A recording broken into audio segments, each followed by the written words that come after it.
soft welcome, dear listener. Welcome to this quiet space, this gentle sanctuary where stories unfold like whispered secrets in the night. Tonight, we journey together through the pages of magical history, tracing the life of one whose name once struck fear into hearts across the wizarding world. But here, in this calm moment, we shall explore not with dread, but with understanding, seeking to comprehend how a child born on a cold winter's night became the darkest wizard of his age. Let the world beyond fade away. Let your breathing slow and deepen. There is nowhere you need to be, nothing you need to do but listen, and perhaps, as the story weaves its ancient spell, drift peacefully into dreams. For every life, even one touched by such darkness, begins in innocence. And so we begin at the very beginning, in the dying days of an ancient magical bloodline. In the rolling countryside of Little Hangleton, where morning mists clung to hedgerows and the manor house stood proud upon the hill, there lived a family whose name had once commanded respect in the wizarding world. The Gaunts, descendants of Salazar Slytherin himself, keepers of the sacred Parseltongue gift, guardians of pride so fierce it had curdled into something poisonous over countless generations. By the early 20th century, the Gaunt family had diminished, not in arrogance, never in arrogance, but in everything else that might have sustained them. Their fortune had crumbled like autumn leaves. Their home, a hovel that leaned precariously in the shadow of greater houses, spoke of decay and stubborn refusal to accept their fallen state. Marvolo Gaunt, patriarch of this broken line, wore his ancestry like armor, though it protected nothing and impressed no one beyond his own threshold. His face, sharp and serpentine, bore the marks of generations of inbreeding, the price paid by those who valued blood purity above all sense.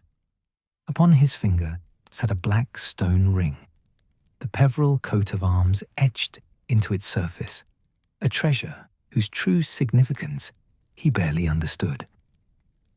Around his daughter's neck hung a heavy golden locket, ornate and ancient, bearing the mark of Slytherin, another heirloom, another weight of history pressing down upon a family that lived in squalor while clutching at faded glory. His son, Morfin, had inherited all his father's worst qualities and none of whatever grace might once have graced their bloodline.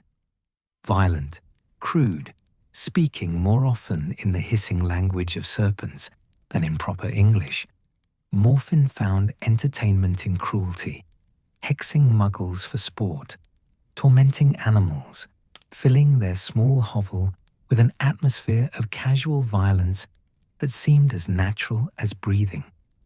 But it was Merab, the daughter, who concerns our story most. Dear listener, picture her if you will, a young woman worn down by years of her father's contempt and her brother's mockery. Plain-faced they called her, though who can say what she might have looked like had kindness ever touched her life. Her magic was weak, or so they said, though perhaps it was only that performing magic under the weight of constant cruelty and criticism would dampen anyone's gifts. She moved through their hovel like a ghost, cooking and cleaning, enduring her father's rages about blood purity and their noble heritage, while living in conditions that would have shamed any common household. Yet Merab possessed something her father and brother did not, a capacity for hope, for longing, for love. Each day when her tasks allowed, she would watch from the window or find excuses to be near the lane when a particular rider passed by. Tom Riddle Sr., the young squire's son from the manor house on the hill, handsome, wealthy, confident in the way of those who have never known hardship. He would ride past their hovel on his fine horse, never glancing toward the ramshackle dwelling, entirely unaware of the girl who watched him with a heart full of impossible dreams. It was a love that should have remained forever unspoken, forever impossible. A witch of the sacred Slytherin line and a muggle. Her father would have killed them both before permitting such a union. But Merope, crushed beneath years of cruelty, nursed her secret hope. And when fate intervened, when her father and brother were imprisoned in Azkaban for their attacks on muggles, leaving her suddenly, surprisingly alone, something shifted in her heart. Free for the first time in her life, Merope made a choice that would echo through history in ways she could never have imagined. Somewhere, in some dusty corner of their hovel, or perhaps purchased with the last pitiful coins from selling their few possessions, she obtained a love potion. How long did she debate this decision, dear listener? Did she tell herself it would be just at first, just to make him notice her, just to give love a chance to grow naturally afterward? We cannot know her thoughts, but we know her actions. Tom Riddle Sr., that proud muggle who had never looked twice at the strange girl from the hovel, suddenly abandoned all sense. The village watched in scandalized amazement as he became besotted with Merope Gaunt.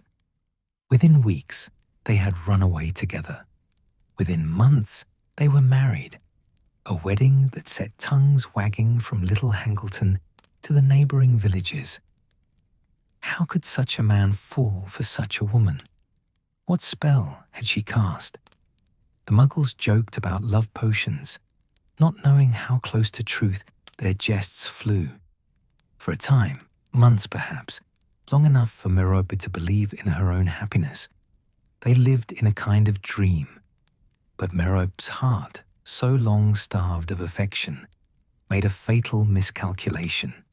She was carrying his child, and somewhere in the fragile web of hope she had woven, she convinced herself that love had grown real between them, that surely, after all this time, he must truly care for her now, that she could stop administering the potion, and he would stay because he chose to. How wrong she was, how terribly, tragically wrong. The moment the potion's influence lifted from Tom Riddle's mind, he woke as if from a nightmare. Horror and rage consumed him. Rage at being controlled, horror at what he had done under enchantment, disgust at the wife he had taken and the child she carried. He fled, abandoned her without a backward glance, returning to his manor and his old life, never once considering the woman left behind or the child she bore. Merope, pregnant and alone, made her way to London. What thoughts accompanied her on that journey? Did she still hope he might return? Did she curse herself for her foolishness in releasing him from the potion's hold? Or did she simply feel the weight of despair settling over her like a shroud? She sold the Slytherin locket, her last link to her heritage, her last possession of value, to Caractacus Burke for a handful of galleons.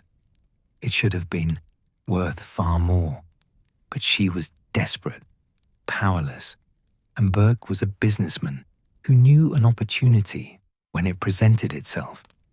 With those few coins, Merope sustained herself through the autumn months as her belly swelled with life. London, vast and indifferent, swallowed her into its crowds. She might have sought help from other witches and wizards, might have gone to St. Mungo's hospital for magical maladies and injuries, but shame or pride or simply the crushing weight of her despair kept her isolated.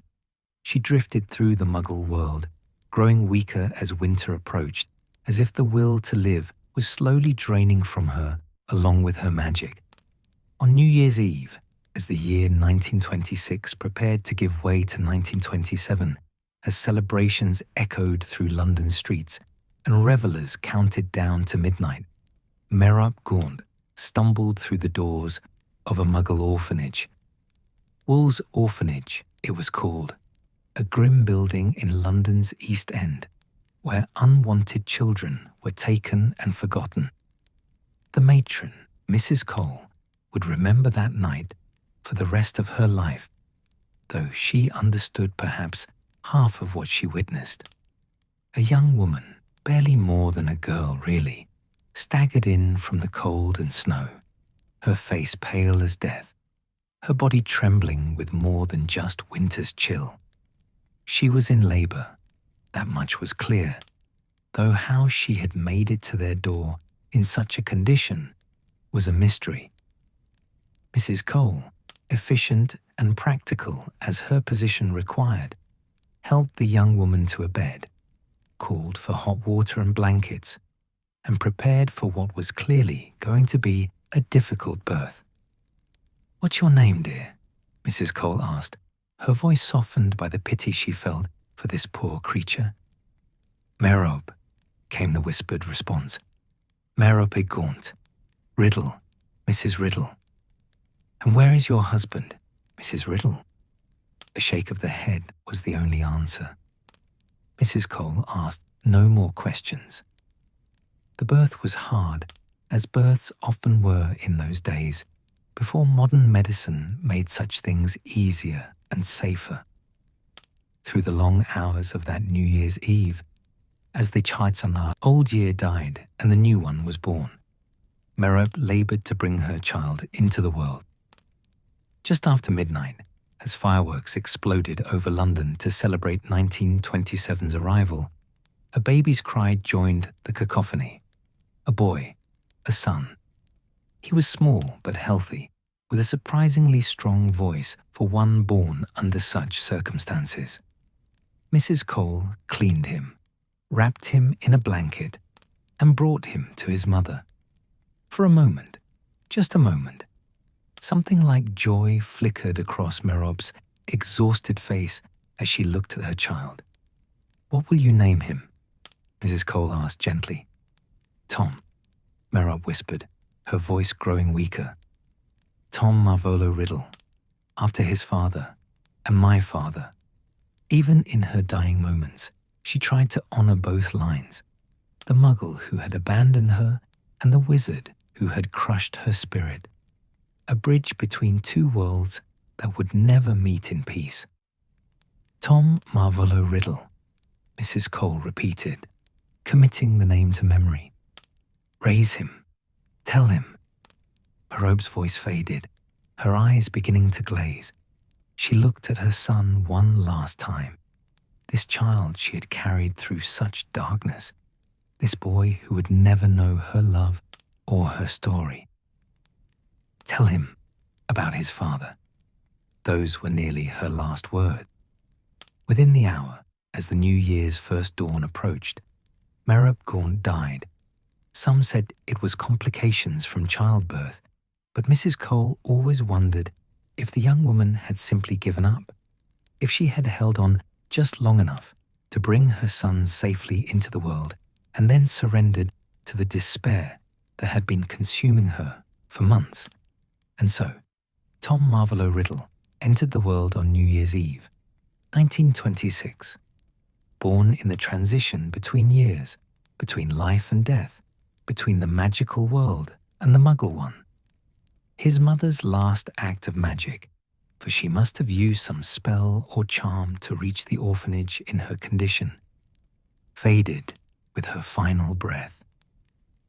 The boy lay in his blanket, a perfect innocent, unaware that he carried the blood of Salazar Slytherin in his veins, unaware that his father had abandoned him before his birth, unaware that his mother had died from a broken heart as much as from the rigors of childbirth. Mrs. Cole arranged for Merab's burial in a pauper's grave, unmarked, unmourned, forgotten by all but the practical matron who had witnessed her final hours. The orphanage took in the baby Tom, and he became one of dozens of unwanted children housed in those cheerless halls. Dear listener, as you drift closer to sleep, consider this moment: a child born into circumstances he did not choose, carrying a legacy he did not yet know, bearing the weight of choices made before his first breath. Every life begins with such innocence, such possibility. The path that Tom Riddle would walk was not yet written in those first hours of his life. He was simply a baby, crying for milk and warmth, unaware of the darkness that would one day flow from his choices. But that darkness was still years away. For now, there was only the newborn boy, the cold orphanage, and the silent absence of anyone who might have loved him. The story was just beginning, and the world did not yet know to tremble at the name that would one day become legend and nightmare combined. The years passed slowly in Wool's orphanage, measured not by joy or celebration, but by the steady accumulation of days that all looked much the same. The building itself seemed to exhale sadness, a grey Victorian structure with narrow windows and corridors that always felt cold, no matter the season. The walls held the echoes of countless children who had passed through, unwanted and unmissed, waiting for adoptions that rarely came, or aging out into a world that had no particular use for orphans. Tom Riddle grew up within these cheerless walls, and from his earliest years he was different, not in ways that the other children could easily name, but in the feeling he carried with him, a sense of separateness, of watching rather than participating, of cold assessment behind dark eyes that seemed older than his years. Mrs. Cole, who had held him on his first night in the world, watched him grow with a mixture of pity and something else she could never quite name. Unease, perhaps. A feeling that this child, more than any other in her long years of service, was somehow not quite right. He was a beautiful child, there was no denying that. As the awkwardness of infancy gave way to boyhood, Tom Riddle's features arranged themselves into a face that would have seemed angelic in a different child. Dark hair, pale skin, and those penetrating eyes that seemed to look through people rather than at them. He was clever too, learning to speak earlier than most, reading before the other children, understanding complex concepts with an ease that should have delighted his caretakers. But there was no warmth in his cleverness, no childish enthusiasm. He learned because knowledge was power, even if he couldn't yet articulate that truth. The other children feared him, though they couldn't have said exactly why. Tom never participated in their games, unless it served some purpose of his own. He never cried, never showed weakness, never sought comfort when he fell or felt unwell. By the age of 5, he had already learned to control his features perfectly to show the adults whatever expression might benefit him most. A smile when a smile was useful. Tears on the rare occasions when tears might earn him something he wanted. But behind the mask, there was always that cold, assessing gaze.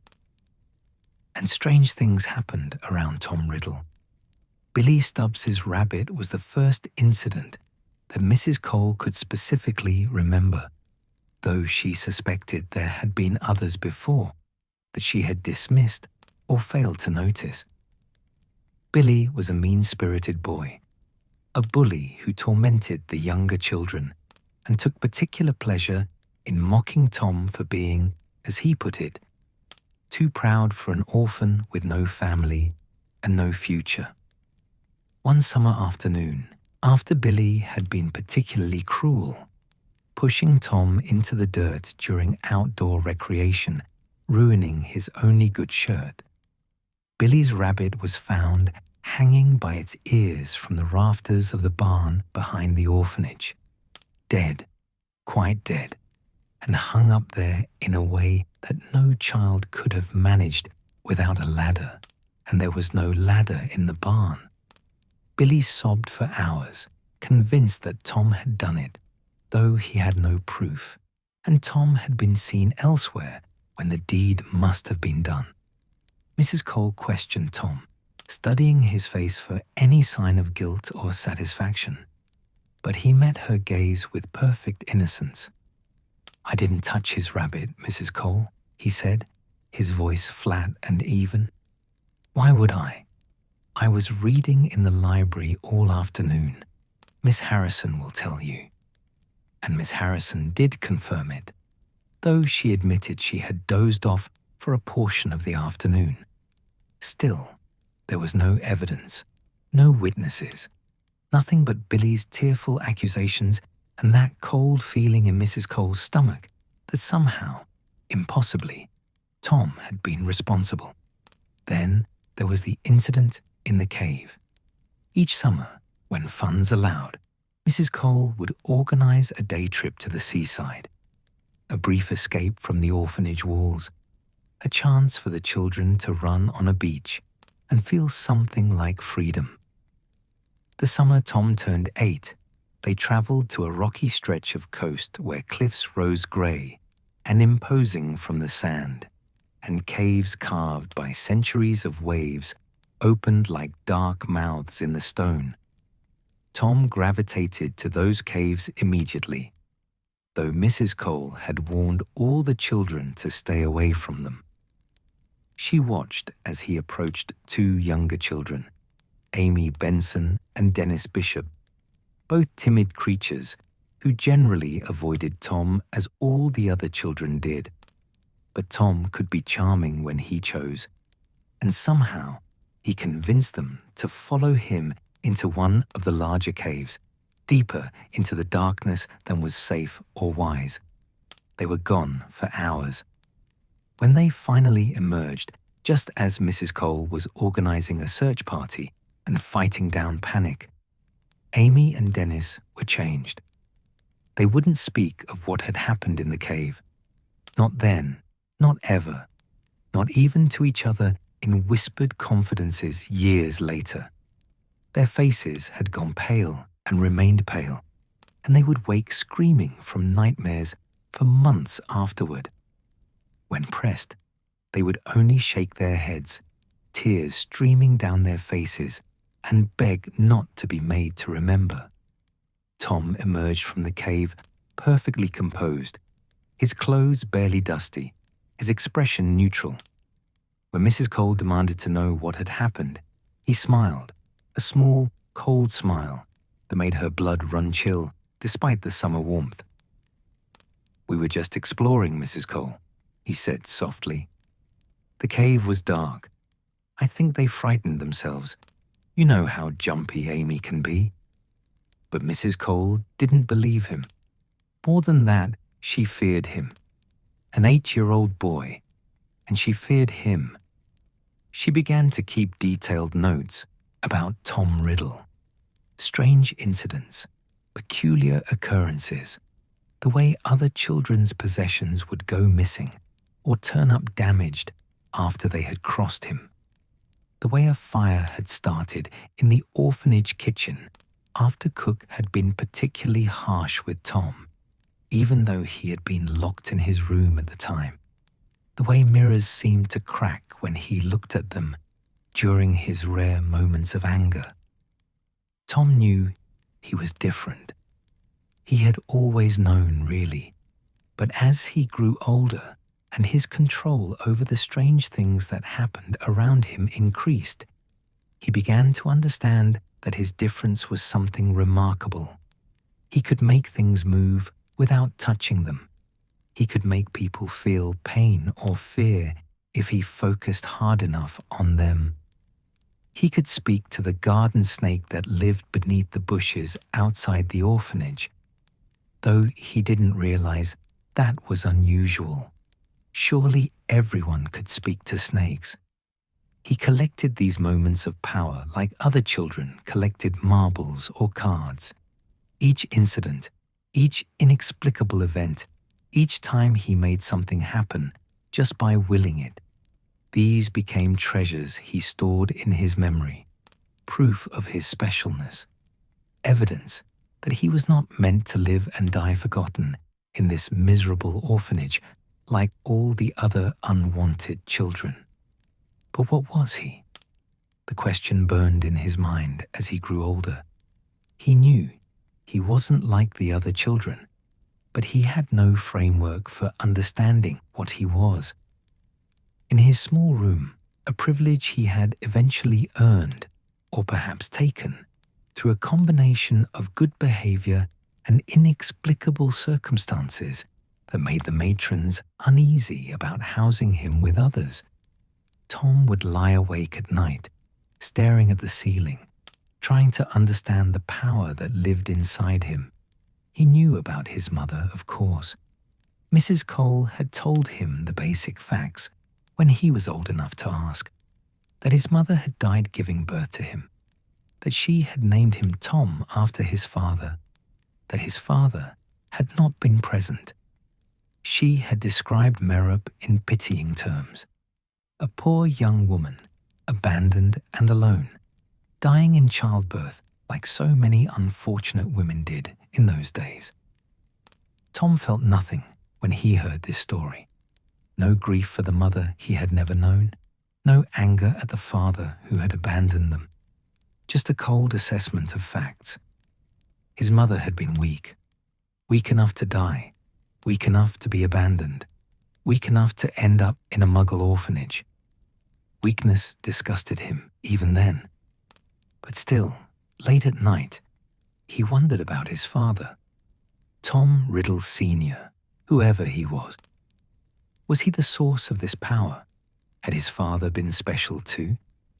Tom dreamed sometimes of being found, of a grand reunion where his father would arrive in a fine carriage and explain everything, would reveal that Tom was heir to some great fortune or legacy, would take him away from the orphanage forever.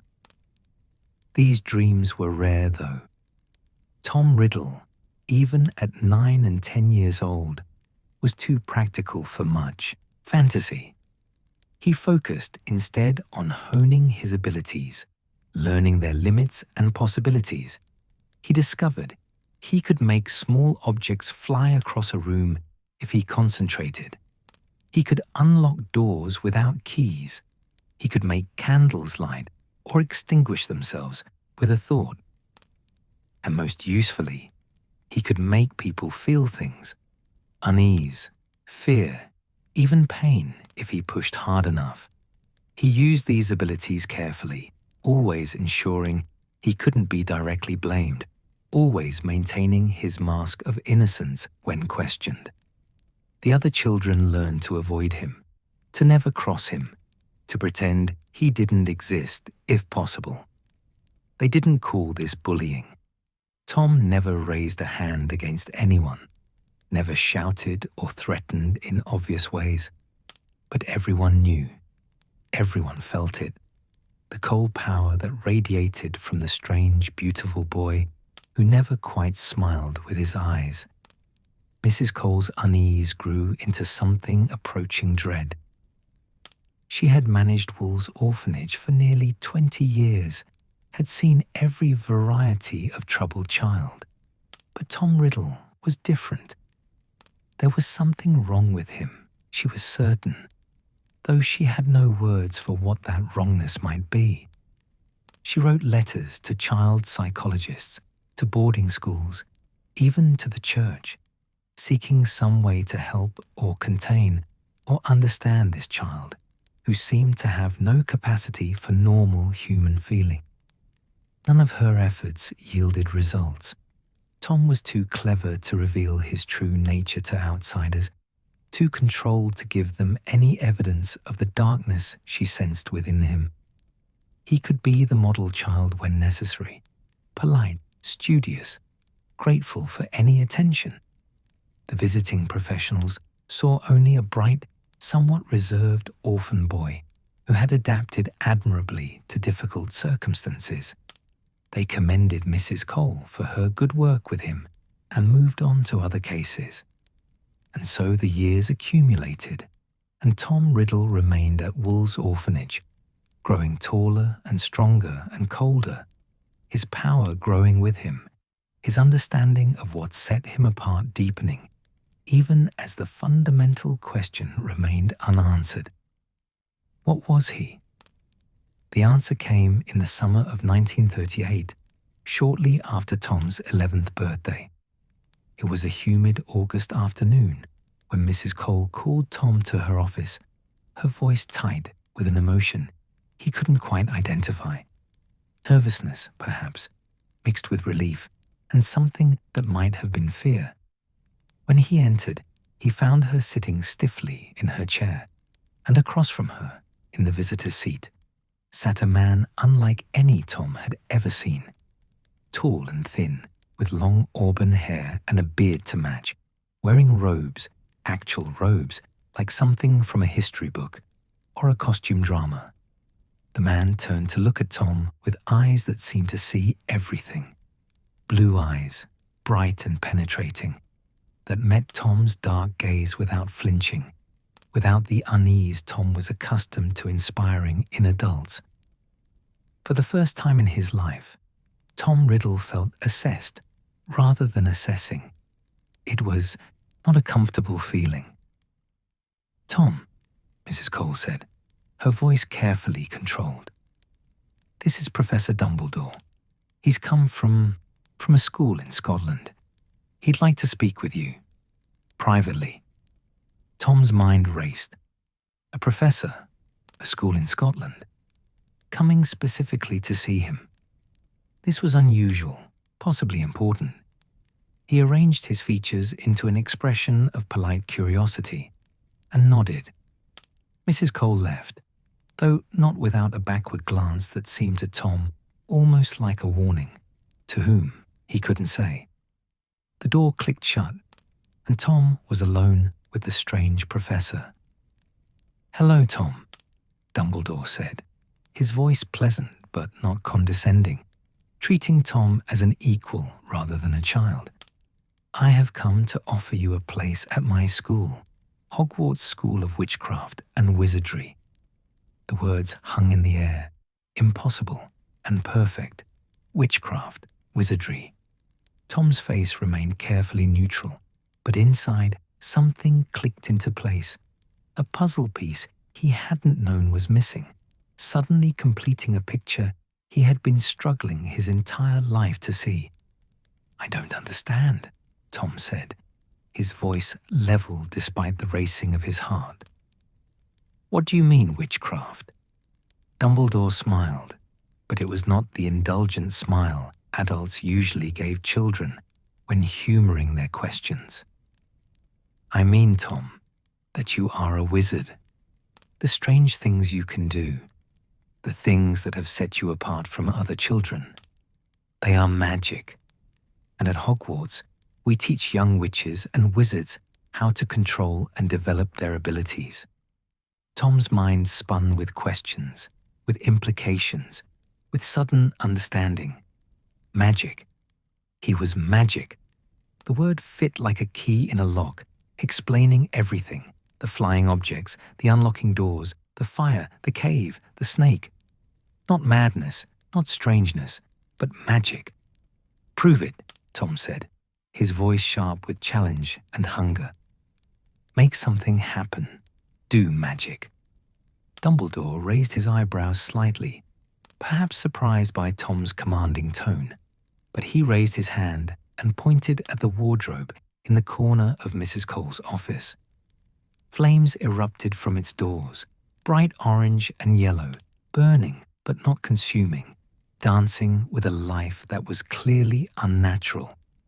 Tom stood transfixed, watching the flames, And for the first time in his life, something like wonder touched his features. Then Dumbledore waved his hand again, and the flames vanished as if they had never been, leaving the wardrobe completely unharmed. "Is it my father?" Tom asked, suddenly, urgently. Was he magical too? Is that where it comes from? The question revealed more than Tom intended. The years of wondering, the hope he had never quite extinguished, that his father had been special, that there was a reason for his abandonment beyond simple cruelty or indifference. Dumbledore's expression shifted, became more guarded. "Your mother was the witch," he said gently. "Your father was a muggle, a non-magical person.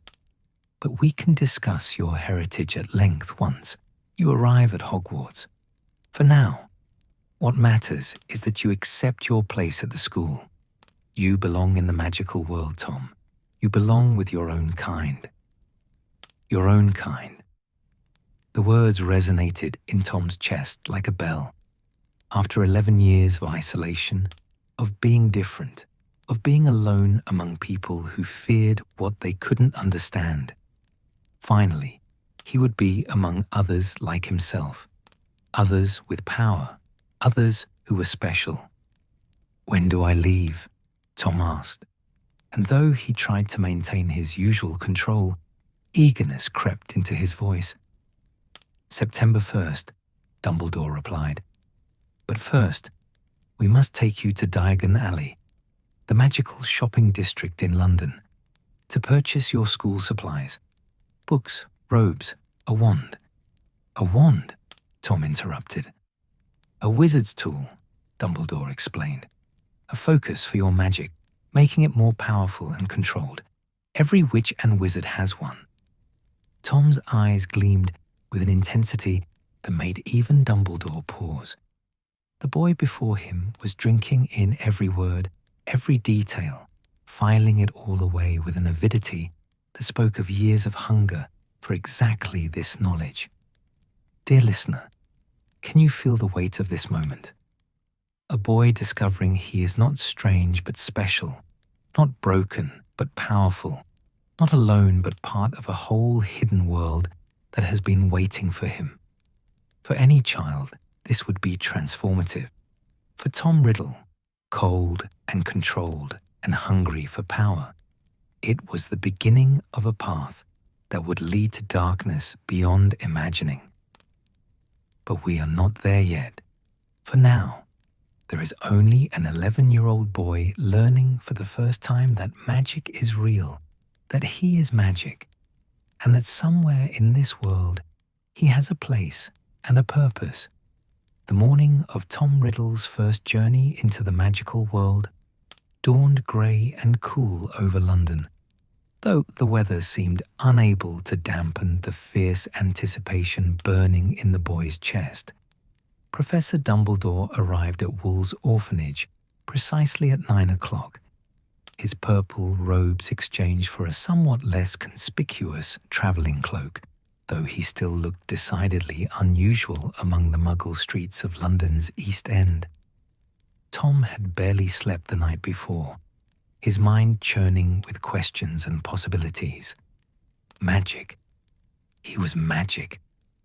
The word had repeated itself in his thoughts like an incantation, explaining everything that had made him different, everything that had set him apart and above the ordinary children who had surrounded him all his life.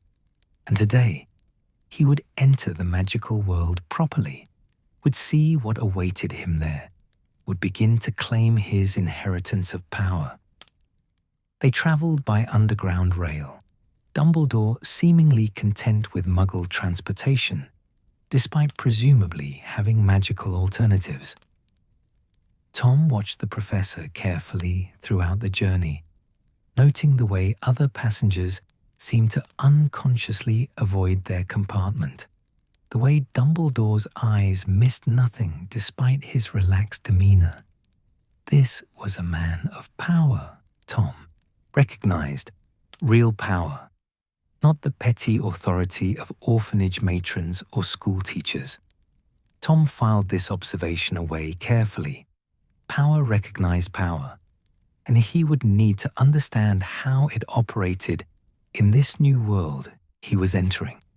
They emerged from the underground at a busy London station and walked through crowded streets until they reached a shabby-looking pub, squeezed between a large bookshop and a record store.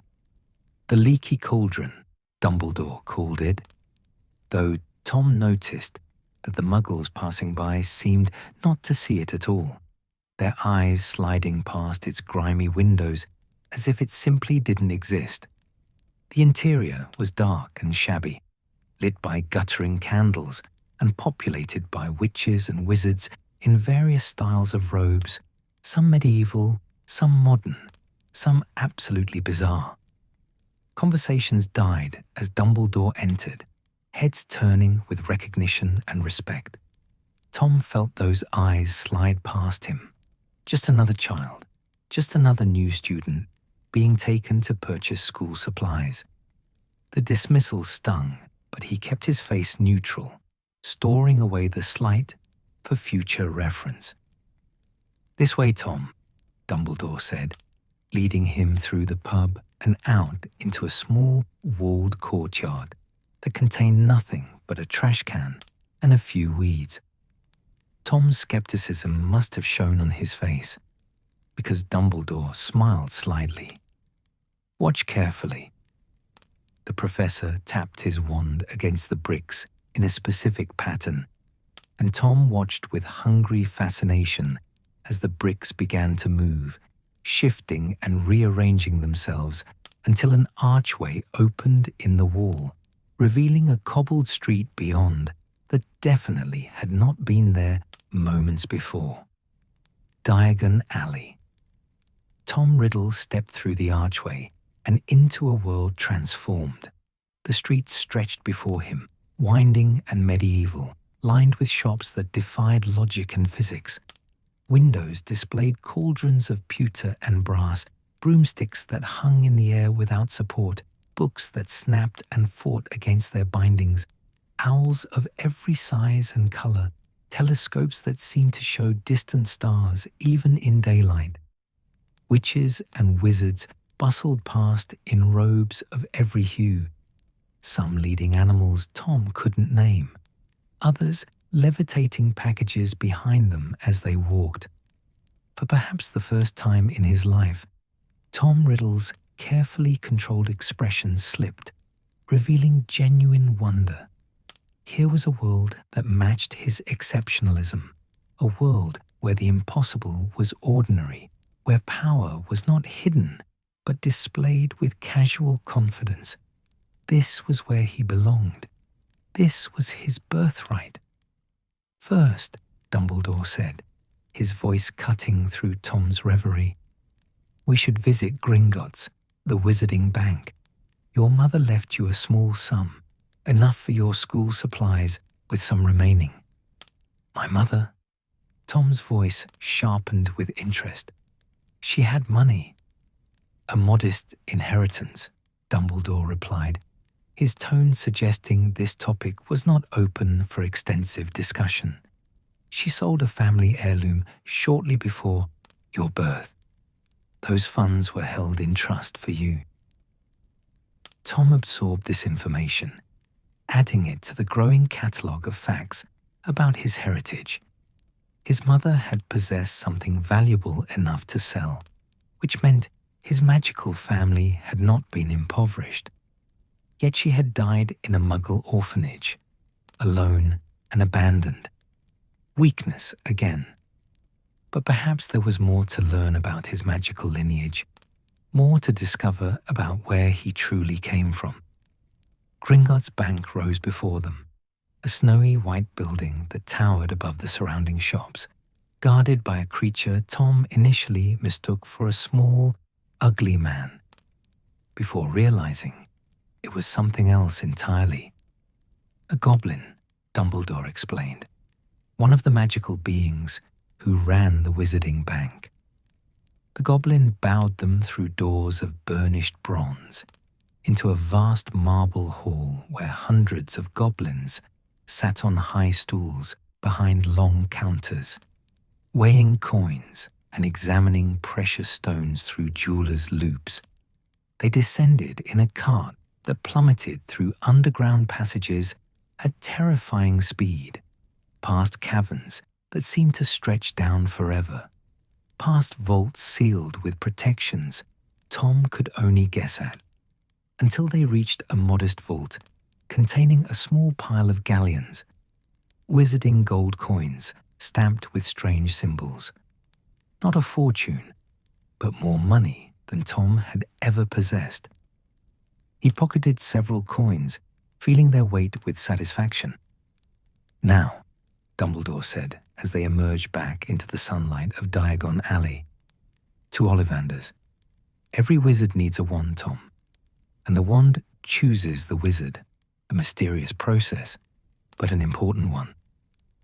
Ollivanders was a narrow shop with peeling gold letters over the door. Ollivanders, makers of fine wands since 382 BC. A tinkling bell announced their entrance into a tiny space-packed floor-to-ceiling with thousands of narrow boxes. The air smelled of wood and something else, something Tom couldn't quite identify. Magic itself, perhaps, concentrated and waiting. An old man materialized from the shadows, ancient, with wide pale eyes that gleamed like moons in the dim shop. "Ah," said Ollivander, his soft voice somehow carrying perfectly in the cramped space. Yes. I thought I'd be seeing you soon, Tom Riddle." Those moon-like eyes fixed on Tom with an intensity that rivaled Dumbledore's. "Your mother purchased her wand here. 10¼ inches, willow, quite flexible, a wand for charm work, though she never achieved great things with it." Tom's interest sharpened immediately. "You remember her?" "I remember every wand I've ever sold, Mr. Riddle." Ollivander moved closer, studying Tom's face. "And I wonder what sort of wand will choose you. Which arm do you favor?" "I'm right-handed," Tom replied, extending his arm as Ollivander began pulling boxes from the shelves with surprising speed for one so old. What followed was a strange ritual unlike anything Tom had experienced. Wand after wand was placed in his hand. Maple and dragon heartstring, ash and unicorn hair, cherry and phoenix feather, and each was snatched away almost immediately as Ollivander muttered about unsuitability and poor matches. Tom felt growing frustration as the rejected wands piled up on the counter. Was he somehow deficient? Was there no wand that would choose him? "Difficult," Ollivander murmured. "Very difficult. But I wonder." He disappeared into the back of the shop, and Tom heard him rummaging through boxes, muttering to himself. When he returned, he held a single box, its surface dusty with age. "You," Ollivander said softly, opening the box to reveal a wand of pale wood, smooth and elegant, 13½ inches, phoenix feather core. A powerful combination, Mr. Riddle. Yew wands are among the rarest, drawn to those capable of great things, both light and dark. And this particular wand," he paused, his eyes fixed on Tom with an expression that might have been apprehension. "This wand's core came from a phoenix who gave only one other feather.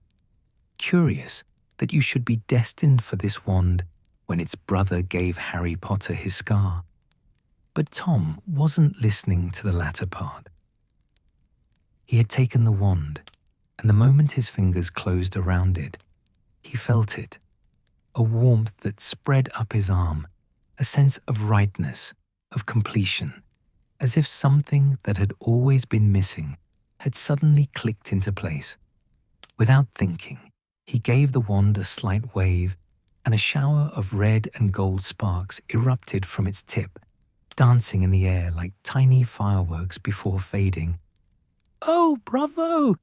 Ollivander exclaimed, though his expression remained troubled. "Yes, that's the one. Curious. Very curious indeed." "What's curious?" Tom demanded, reluctant to release the wand even for a moment. "The phoenix, whose tail feather resides in your wand, gave only one other feather," Ollivander repeated slowly. "Just one. It's curious that you should be destined for this wand when its brother belongs to the wizard who gave you that scar." Tom's hand moved unconsciously to his forehead, where no scar existed. "I have no scar." Ollivander blinked, then shook his head as if clearing cobwebs. "Forgive me, an old man's confusion. 7 galleons for the wand, Mr. Riddle." Tom paid, barely hearing Dumbledore's instructions about caring for the wand. He could feel it humming against his palm, as if the wood itself was alive, as if it recognized something in him that called to it. Power. This was a wand of power, Ollivander had said, capable of great things. Yes, that suited Tom Riddle perfectly. The rest of the day passed in a blur of acquisitions. Black robes from Madame Malkin's, a cauldron and potion ingredients from the apothecary, books from Flourish and Blots, whose titles alone made Tom's fingers itch to explore them. The Standard Book of Spells, a history of magic, magical theory. Each purchase felt like claiming another piece of his inheritance, another tool in the arsenal of power he would build. At last, Dumbledore deposited him back at Wool's orphanage, reminding him that the Hogwarts Express would leave from King's Cross Station on September 1st, and that someone would come to help him find Platform 9 3/4. Tom barely acknowledged the instructions, his mind already racing ahead to the castle, to the magic he would learn, to the destiny he could feel unfolding before him. The weeks until September first crawled past with agonizing slowness. Tom kept his new possessions hidden in his room, taking them out only when he was certain of privacy, running his fingers over his wand, studying his spell books, even though he wasn't supposed to perform magic outside school. The Standard Book of Spells became his constant companion, and though he couldn't yet cast the spells properly without instruction, he memorized the wand movements and incantations, preparing himself for the moment when he would be able to demonstrate his superiority. He also pored over a history of magic, absorbing names and dates and events with voracious interest. Salazar Slytherin caught his attention immediately, a founder of Hogwarts who had prized pure magical blood, who had built a secret chamber within the school before leaving after a disagreement with the other founders. The Chamber of Secrets, the book called it, supposedly containing a monster that only Slytherin's heir could control. Tom read and reread this passage, something stirring in his chest that he couldn't quite name. An heir, a legacy, power passed down through blood. His mother had been magical. Therefore, he had magical ancestors. Could he possibly be descended from someone important? Someone powerful? The possibility glowed in his mind like a flame, but he forced himself to be patient. He would learn more at Hogwarts. He would research his heritage properly, would discover the truth about his magical lineage. September 1st arrived at last. Tom woke before dawn, though the train didn't leave until 11. He dressed carefully in his new black robes, feeling transformed by them, feeling like he was finally wearing clothing that matched who he truly was. A wizard, not an orphan, not a charity case, but a wizard going to learn magic. Mrs. Cole seemed almost relieved to see him go, though she masked it with practiced cheerfulness about his bright future. The other children avoided saying goodbye, clustered together at the far end of the common room, watching him with the same fear they always had. Tom felt nothing for them, not contempt, not pity, nothing. They were already fading in his mind, becoming irrelevant, part of a Muggle past he was leaving behind forever. King's Cross Station bustled with Muggles rushing to catch trains, completely unaware that among them moved witches and wizards, bound for a school that existed in a world they would never see. Tom found the barrier between platforms 9 and 10, watching as other magical families walked straight through the seemingly solid brick. When his turn came, he pushed his trolley forward boldly, feeling a moment of resistance before emerging onto platform 9 3/4. The Hogwarts Express waited, scarlet and gleaming, steam rising from its engine in white clouds that smelled of coal and magic. Students of all ages climbed aboard, greeting friends, stowing trunks, hanging out windows to wave at parents who had come to see them off. Tom had no one to wave to, but the lack didn't trouble him. He had himself, his wand, and his destiny. He found an empty compartment and settled by the window, watching the platform with calculating eyes. These were his future classmates, his peers in the magical world. Some were purebloods.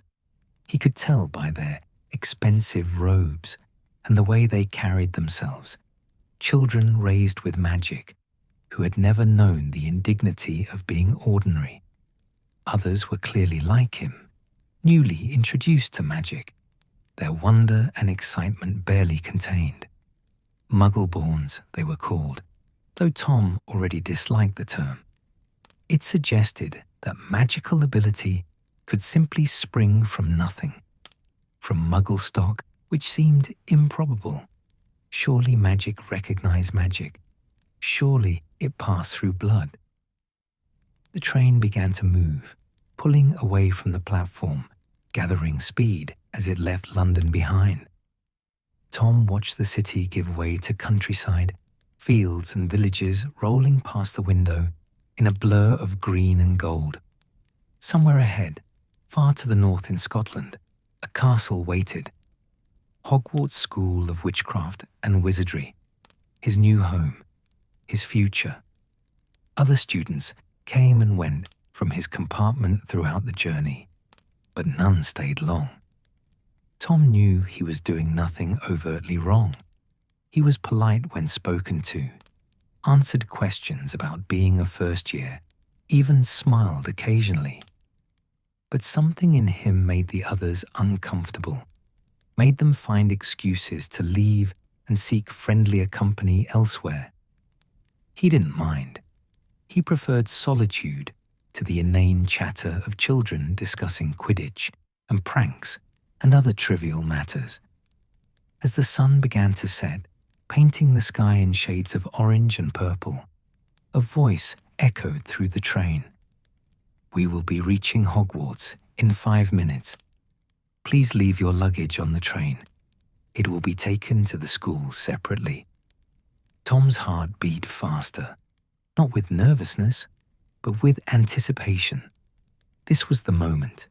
This was the beginning of everything. The train slowed and finally stopped at a small platform in the middle of nowhere, surrounded by darkness. As Tom stepped down onto the platform, he heard a great booming voice calling, First years over here." A giant of a man stood holding a lamp, and Tom recognized him immediately from the cave-like features and massive size. Hagrid, the gamekeeper Dumbledore had mentioned when explaining why Tom had been expelled from the orphanage, though, of course, Tom had merely framed him. The oaf had been blamed for opening the Chamber of Secrets all those years ago. Tom filed this information away as he followed the other first years down a steep path. And then, as they rounded a bend, there it was, Hogwarts Castle. It rose from a cliff above a vast black lake, its many turrets and towers piercing the star-studded sky, windows glowing with warm golden light, looking exactly like something from a fairy tale, but far more impressive than any story could capture. Magic radiated from every stone, from the very air around it. Tom could feel it calling to something deep within him, recognizing him, welcoming him home. Dear listener, can you sense the weight of this moment? A boy who had lived all his life in grey isolation, discovering a place of wonder and power that seemed built specifically for him. Tom Riddle looked upon Hogwarts Castle and felt, perhaps for the first and only time in his life, something approaching joy. They crossed the lake in small boats that moved by themselves, gliding over water black as ink and smooth as glass. Tom sat alone in his boat, his eyes never leaving the castle as it grew larger and more magnificent with every passing moment. This was no orphanage with its cold corridors and colder hearts. This was a place of magic, of power, of possibility. This was where Tom Riddle would become something more than an unwanted orphan. This was where the transformation would truly begin. Tom Riddle graduated from Hogwarts in the summer of 1945 as the Muggle world celebrated the end of a terrible war it had fought with weapons of steel and fire, unaware that in the magical world a different kind of darkness was being born. He left the castle with the highest honors ever achieved, with glowing recommendations from nearly every professor, with a reputation as the most brilliant student Hogwarts had seen in generations. Dumbledore, now Defense Against the Dark Arts teacher, was notably less enthusiastic in his assessment, but even he could not deny Tom's extraordinary magical ability. The wizarding world expected great things from Tom Riddle. The Ministry of Magic had already extended multiple offers of employment, positions in various departments, fast-track programs for promising young wizards, opportunities that would have made most graduates weep with gratitude. They saw in him a future minister of magic, perhaps, or the next great innovator in magical theory. They saw ambition and brilliance and charm, and they were eager to claim him for their own. Tom refused every offer. Instead, he took a position that shocked and disappointed everyone who knew him. A clerk's position at Borgin and Burke's, a shop in Nocturne Alley that dealt in dark and unusual magical artifacts. It was beneath him, they all said, a waste of his talents. Why would someone of his ability, his potential, his prospects, choose to work in a shabby shop in the wizarding world's most disreputable street? But Tom had his reasons. Borgin and Burke's wasn't just any shop. It was a repository of dark, magical knowledge, a place where objects of terrible power passed through regularly, where he could study artifacts that most wizards feared to touch. And more importantly, it brought him into contact with the descendants of ancient pure-blood families, elderly witches and wizards eager to sell off family heirlooms, willing to discuss their lineages and their histories with a charming young man who seemed so interested in magical heritage. Tom had become very charming indeed by then. The cold, controlled boy of his orphanage years had learned to wear warmth like a cloak, to smile with apparent sincerity, to make people feel special and understood. He was handsome too. His features had refined with age into something striking, aristocratic, compelling. When he focused his attention on someone, they felt seen in a way that was both flattering and slightly intoxicating. He used this ability ruthlessly, cultivating relationships with the old families, learning their secrets, tracing the tangled web of pure blood genealogy. He was searching, you see, searching for his heritage, for the magical lineage he knew must exist somewhere in his past. His mother had been magical, and magic of his caliber didn't spring from nowhere. Somewhere in his ancestry, there was power, there was importance, there was a name worth claiming. During his years at Hogwarts, Tom had already begun this search in earnest. He had discovered his mother's maiden name, Gaunt, through careful research in the Hogwarts library and judicious questioning of professors who remembered old families. The name had sent electricity through his veins. Gaunt. He had found references to the Gaunts in a noble and most ancient history of wizarding lineages. An old family descended from Salazar Slytherin himself through the female line. Impoverished in recent generations, half mad from inbreeding, but undeniably ancient and undeniably connected to one of the four founders of Hogwarts, he was the heir of Slytherin. The realization had been both thrilling and troubling. Thrilling because it confirmed what he had always suspected, that he was special, chosen, marked by destiny for greatness. Troubling because his Slytherin ancestors had fallen so far, had ended up as the Gaunts, poor, violent, living in squalor. His mother had died in a Muggle orphanage. His grandfather and uncle were imprisoned in Azkaban for attacking Muggles. This was not the glorious heritage he had imagined. But there was another piece of the puzzle that troubled him even more. His father, Tom Riddle Sr., the Muggle who had abandoned his mother, who had contributed nothing to Tom's magical power, who was nevertheless the source of Tom's hated name. During his 5th year at Hogwarts, Tom had travelled to Little Hangleton during the summer holiday. Seeking the truth about his father's side of the family, he had found the Gaunt shack first, a ruin by then, collapsed and overgrown, home only to snakes and shadows. Standing in that place where his mother had lived and suffered, Tom had felt nothing but disgust, weakness, poverty, madness. This was the magical heritage he had inherited. But at least it was magical. At least it connected him to Slytherin, to power, to something worth claiming. Then he had gone to the village, to Little Hangleton proper, and asked about the Riddles. The village was small enough that everyone knew everyone, and the elderly residents remembered the scandal from years before. Young Tom Riddle running off with that Gaunt girl, then returning months later claiming he'd been hoodwinked, bewitched, drugged.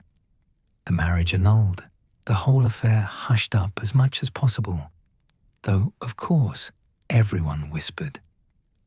Tom had walked up to the manor house on the hill, had seen the fine grounds and the elegant architecture, had learned that the Riddles were wealthy, respectable, influential in the area, and he had felt a complicated twist of emotions, bitterness that his father had abandoned him to poverty when he could have provided wealth, curiosity about whether any magical ability might lurk in the Riddle line despite their Muggle status, and underneath it all, a growing cold rage at the man who had rejected him before his birth. He had not introduced himself, not then, but he had marked the place in his memory, along with the faces of Tom Riddle Sr. and his parents who still lived in the manor house, the Muggle family who shared his name but wanted nothing to do with him, the father who had fled from magic, from his mother, from him. Now, Working at Borgin and Burke's, Tom's research continued, but with a new focus. He was no longer just seeking his heritage, he was seeking immortality. The idea had taken root during his final years at Hogwarts, growing from a vague unease about death into a consuming obsession. Tom Riddle refused to die. Death was for ordinary wizards, for the weak and the mediocre. He was the heir of Slytherin, the most powerful wizard of his generation, and he would not submit to mortality like some common creature born to live and perish and be forgotten. He began to research the darkest forms of magic, enchantments so terrible that most books wouldn't even name them, spells so vile they corrupted the very soul. And in his research, whispered about in the most obscure texts, referenced only obliquely in books of dark magic, he found what he was seeking. Horcruxes. The word itself was almost never written down. The process was so horrific, so fundamentally evil, that even dark wizards shied away from it. But Tom was not deterred by evil. He was exhilarated by it. A Horcrux was created through murder, the supreme act of evil that tore the soul, and through that tearing, through a series of dark enchantments, one could encase a fragment of one's soul in an object, anchoring oneself to life, even if the body was destroyed. Tom learned everything he could about the process, which was frustratingly little. Even Secrets of the Darkest Art, a book he discovered in the restricted section during his final year at Hogwarts, offered only partial information, speaking of the horror and corruption involved while carefully avoiding precise instructions. But Tom was brilliant, and he was determined, and he could fill in the gaps through experimentation and careful extrapolation. But one Horcrux seemed insufficient. If a single fragment could anchor him to life, then multiple fragments would make him truly immortal.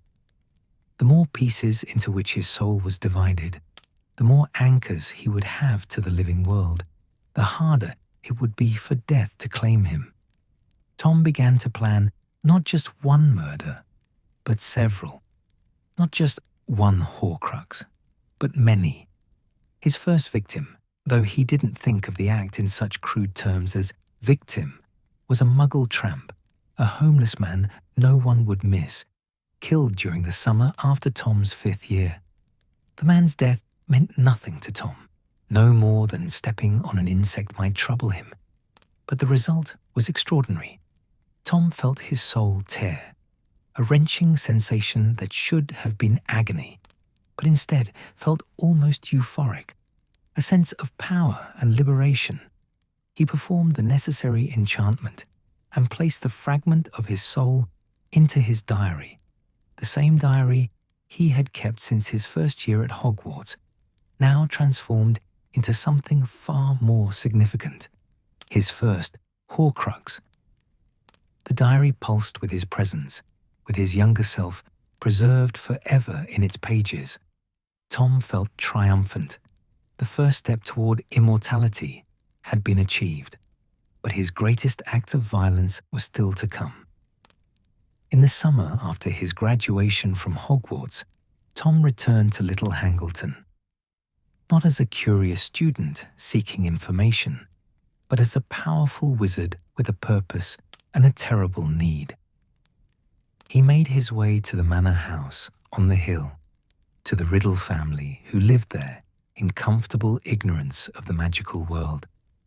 His father, now middle-aged and set in his ways, living with his elderly parents, respected in the village, everything Tom might have been, if not for magic.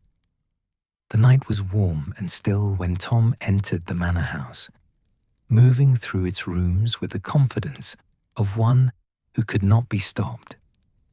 He found them in the drawing room, Tom Riddle Sr. and his parents, sharing after-dinner conversation. They looked up in surprise as a young man entered, a stranger with dark hair and aristocratic features that, if they had looked carefully, they might have recognized as bearing some resemblance to their own. "Who are you?" his father demanded, standing, affronted by the intrusion. "How did you get in here?" "I am Tom Riddle," he said softly, his voice cold as winter. "Your son." The recognition that dawned in his father's eyes was not joy or wonder, but horror.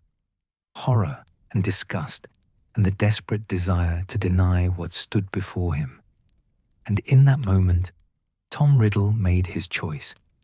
The choice that would define him, that would set him irrevocably on the path to becoming something less than human. He raised his wand, and he spoke the words of the killing curse. 3 times the green light flashed in that elegant drawing room. 3 times a body fell. His father, his grandfather, his grandmother, the Muggle family that had rejected him, erased as easily as one might erase words from a page. Tom felt his soul tear again, more violently this time, splitting into fragments with each murder, and with cold efficiency, he used these deaths to create more Horcruxes, placing pieces of his soul into objects he had already selected. His grandfather Marvolo's ring, which he had retrieved from the ruins of the Gaunt Shack, the locket of Salazar Slytherin, which he had acquired through careful manipulation of an elderly witch named Hepzibah Smith. Hepzibah Smith. That memory surfaces now as we trace Tom's descent, dear listener.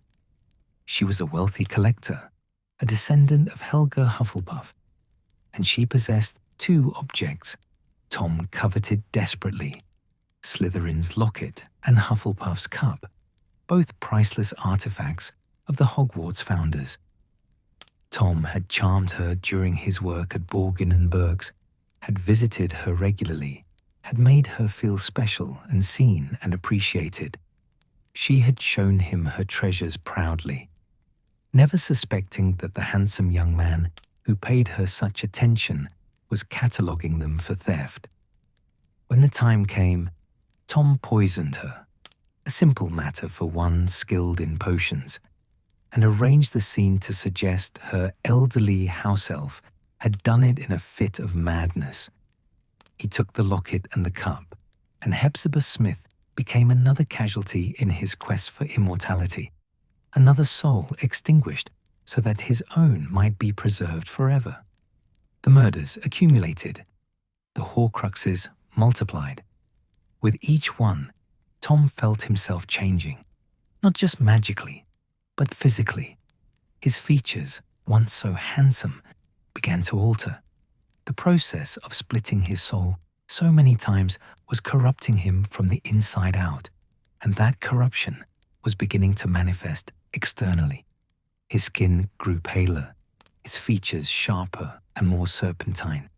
His eyes, once dark and human, began to take on a reddish tint in certain lights.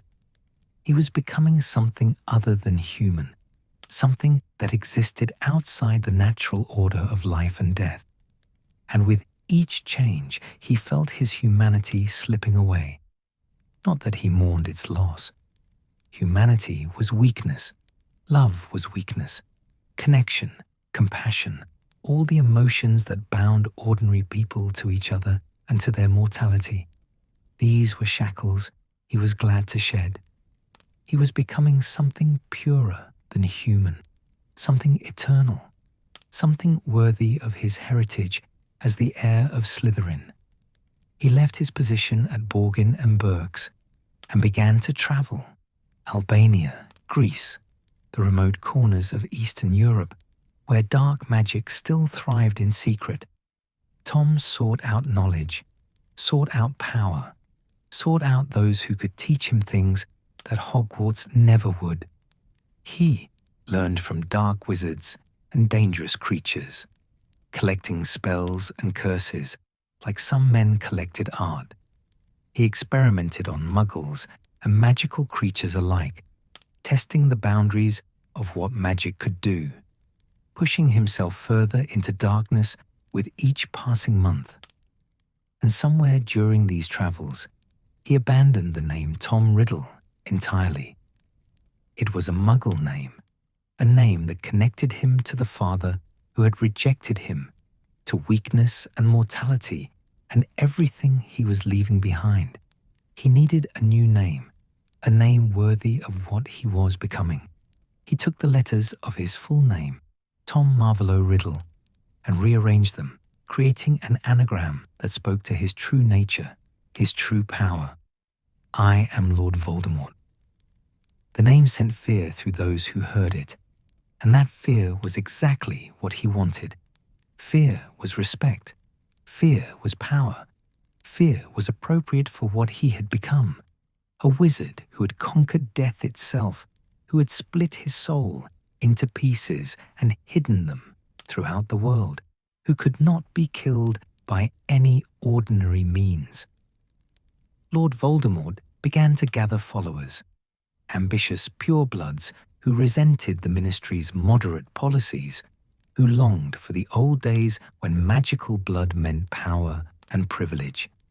Dark wizards who saw in him a kindred spirit and a strong leader.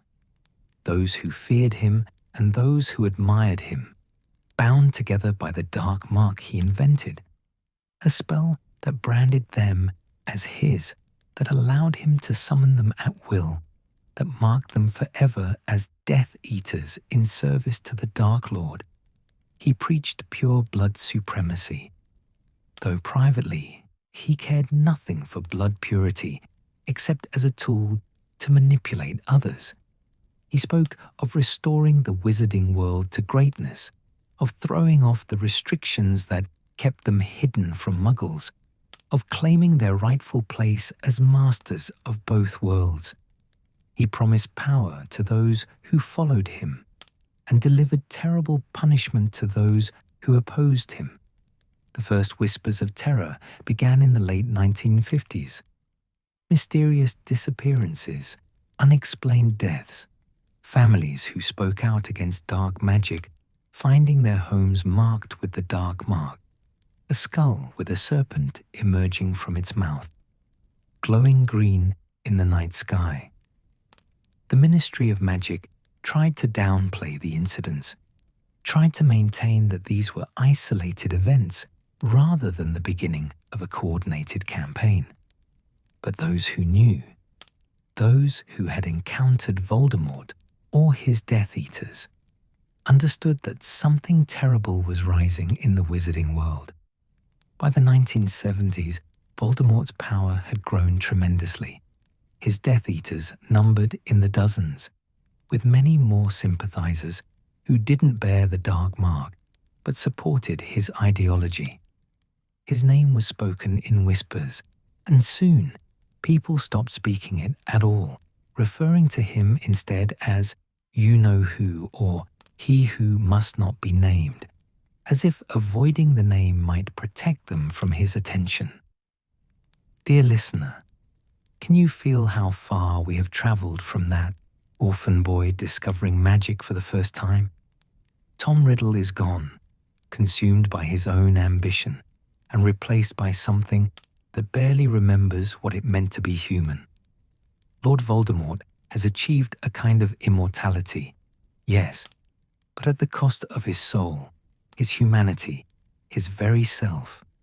And yet, for all his power, for all his careful planning and dark magic, Voldemort doesn't yet know that his quest for immortality contains the seeds of his own destruction.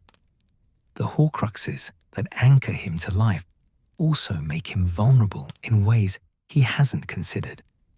The soul split so many times cannot truly feel, cannot truly connect, cannot understand the magic that will ultimately defeat him. But that defeat is still years away. For now, in the 1970s, Voldemort is at the height of his power, spreading fear and darkness throughout the magical world, gathering his forces for a war that will shake the foundations of wizarding society. The 1970s were the darkest years the wizarding world had seen in generations. Lord Voldemort's power seemed unstoppable. His Death Eaters struck without warning, and the Ministry of Magic struggled desperately to maintain order against an enemy who seemed to be everywhere and nowhere at once. Families disappeared overnight. Those who spoke against the Death Eaters were found dead, the dark mark glowing above their homes like a terrible constellation. Fear became so pervasive that people stopped trusting their neighbors, stopped speaking freely, stopped believing that the terror would ever end. The Ministry fought back, of course. Auras, dark wizard catchers, worked tirelessly to track down Death Eaters and protect potential victims. But Voldemort had infiltrated the Ministry itself, placing his followers in positions of influence, ensuring that information flowed to him, while the Ministry's efforts were sabotaged from within. It seemed to many that the Dark Lord would soon control the wizarding world entirely, and that those who resisted would be swept away like leaves before a storm. But resistance did exist. A secret organization formed by Albus Dumbledore, now headmaster of Hogwarts, fought against Voldemort's forces with courage and determination. They called themselves the Order of the Phoenix, and they were composed of witches and wizards willing to risk everything to stand against the darkness. Among them were some of the bravest souls the magical world had ever produced, auras like Mad-Eye Moody and Frank Longbottom, skilled witches like Marlene McKinnon, and younger members who had only recently graduated from Hogwarts but refused to stand by while evil triumphed. Among these younger members were James Potter and Lily Evans.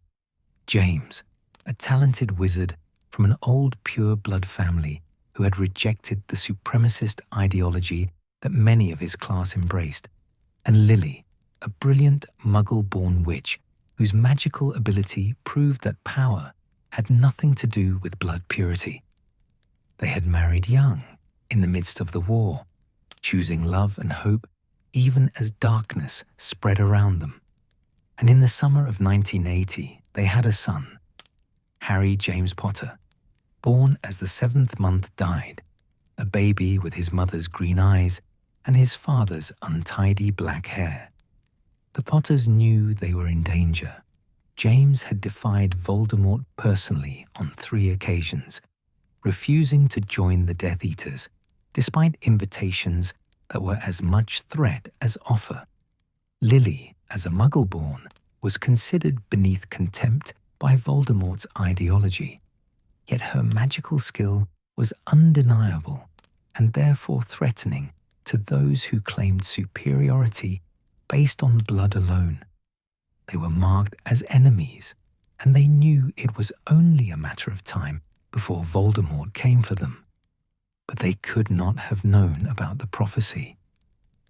High in Hogwarts Castle, in the tower room where divination was taught, Professor Sybil Trelawney had delivered a true prophecy, a rare occurrence even for a genuine seer, which most doubted she truly was. She had spoken in a voice not her own, words flowing through her from some deeper source of knowledge that transcended normal understanding. And Albus Dumbledore, who had been interviewing her for the position of divination teacher, had heard every word.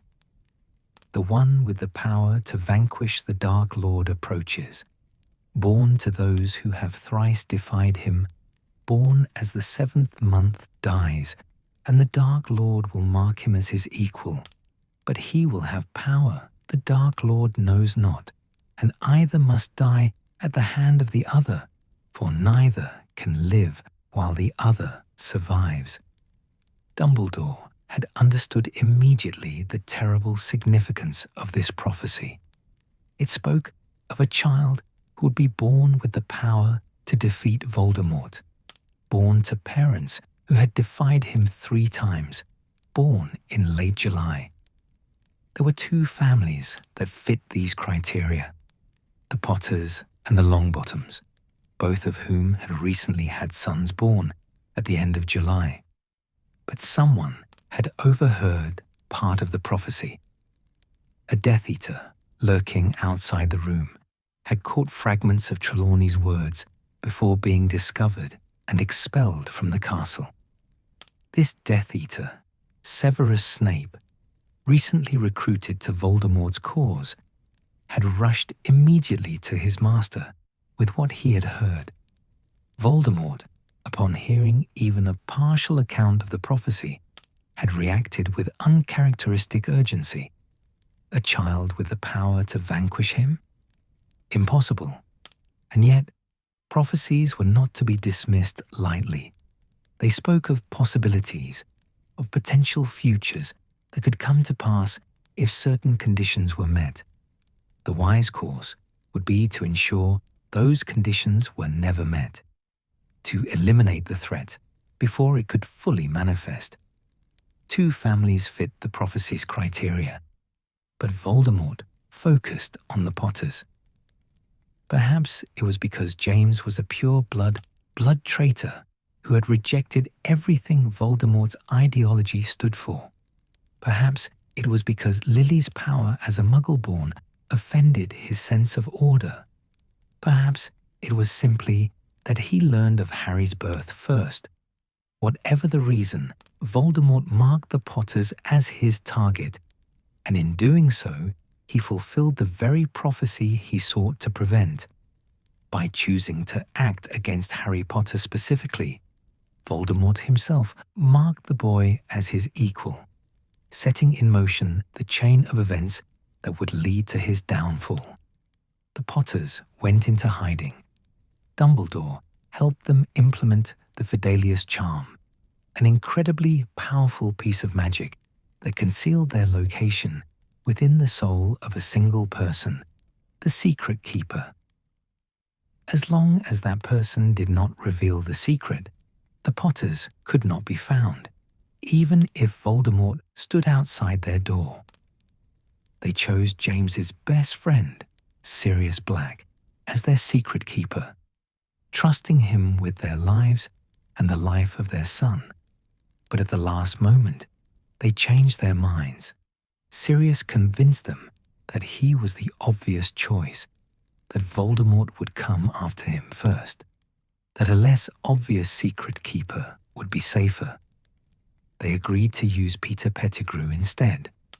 Quiet, unassuming Peter, who had been their friend since Hogwarts, who seemed so unlikely as a secret keeper that perhaps the misdirection would protect them better than choosing the obvious candidate. It was a fatal mistake. Peter Pettigrew was a Death Eater, had been for over a year, terrified of Voldemort's power and convinced that the Dark Lord would win the war. He had been passing information to Voldemort for months, betraying the Order of the Phoenix, sending his friends to their deaths, and now, entrusted with the Potter's location, he wasted no time in betraying them to his master. On Halloween night, 1981, Voldemort came to Godric's Hollow. The small village slept peacefully under a sky full of stars, unaware that the most powerful dark wizard in a century was walking its streets, his wand held ready, his red eyes fixed on a small cottage at the end of a lane. The Potter's home was cozy and warm, lit from within by firelight and filled with the simple joy of a young family. Harry, just over a year old, was playing with his toy broomstick in the living room, while James read the evening paper. Upstairs, Lily was preparing Harry's room for bedtime, humming softly to herself. James was the first to see Voldemort. The front door exploded inward, blown apart by dark magic, and there in the doorway stood a figure from Nightmare, tall and skeletal, with chalk-white skin and eyes that glowed like coals, more serpent than man, radiating power and malice. "Lily, take Harry and go," James shouted, drawing his wand, even though they both knew, that he had no chance against Voldemort. "Run, I'll hold him off." It was the last act of a brave man who chose to die standing between death and his family. James Potter faced Voldemort in that small living room, wand raised, no fear in his heart, despite the terror of his situation. He died within seconds. The killing curse struck him before he could cast a single spell, and he fell, his body shielding the stairs that led to his wife and son. Voldemort stepped over James's body without a glance, ascending the stairs with measured steps. He could hear Lily upstairs, hear her desperate attempts to barricade the nursery door, hear her pleading with someone. Snape, Voldemort realized with cold amusement. Severus Snape had begged for Lily's life, had groveled before his master, asking that the Muggle-born witch be spared, offering anything, everything in exchange for her survival. Voldemort had agreed, not because he cared about Snape's feelings, but because he was curious to see if she would step aside when given the chance.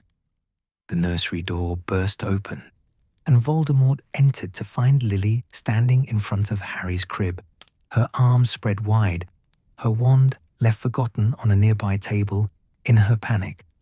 "Not Harry, not Harry, please, not Harry," she screamed, tears streaming down her face. "Stand aside, you silly girl," Voldemort said, his voice soft and cold as ice. "Stand aside now." "Not Harry, please no. Take me. Kill me instead. This is my last warning. Not Harry. Please, have mercy. Have mercy." But Lily would not move, could not move. Her love for her son was greater than her fear of death, greater than her instinct for self-preservation, greater than anything Voldemort could understand. She would die before she would step aside and let him harm her child. Voldemort raised his wand. He felt a flicker of something, not quite regret, for he was too far removed from humanity for regret, but perhaps a distant echo of what regret might have felt like once. The green light flashed, and Lily fell, her body crumpling beside her son's crib, her last act a futile attempt to shield Harry with her own flesh. And now the boy. Voldemort stepped over Lily's body and looked down at Harry Potter, the child the prophecy spoke of, the one with the power to vanquish the Dark Lord. He was small, barely more than a baby, looking up at Voldemort with those green eyes, his mother's eyes, showing confusion, but not fear. He didn't understand what he was seeing. He didn't know his parents had just been murdered. He didn't know that death stood above his crib. Voldemort raised his wand for the third time that night. This was a mercy, really. The boy would die painlessly, would never know the suffering and fear that defined the world Voldemort had created. It would be quick. Avada Kedavra. The green light filled the nursery, brighter than it had been for James or Lily, bright enough to illuminate the entire cottage and spill out into the street beyond. But something happened that had never happened before in the long history of the killing curse. Something impossible, something that would change everything. The curse rebounded. Voldemort had a single instant to register shock, the first genuine surprise he had felt in decades, before his own curse struck him. The pain was beyond anything he had ever imagined, beyond anything his fractured soul was prepared to endure. His body, held together by dark magic and anchored to life by Horcruxes, could not withstand the force of the killing curse. It disintegrated, torn apart at the molecular level, destroyed as completely as if it had never existed. But Voldemort did not die. His soul, split and scattered across multiple Horcruxes, could not pass on to death's realm. The main fragment of his soul, ripped from his destroyed body, existed suddenly as something less than spirit, but more than memory. A consciousness without form, power without body, awareness trapped in a state of existence that was neither life nor death. The cottage was in ruins. The explosion of magical energy when the curse rebounded had blown apart the upper floor, had sent tiles and timbers cascading into the street, had set fires that would burn for hours.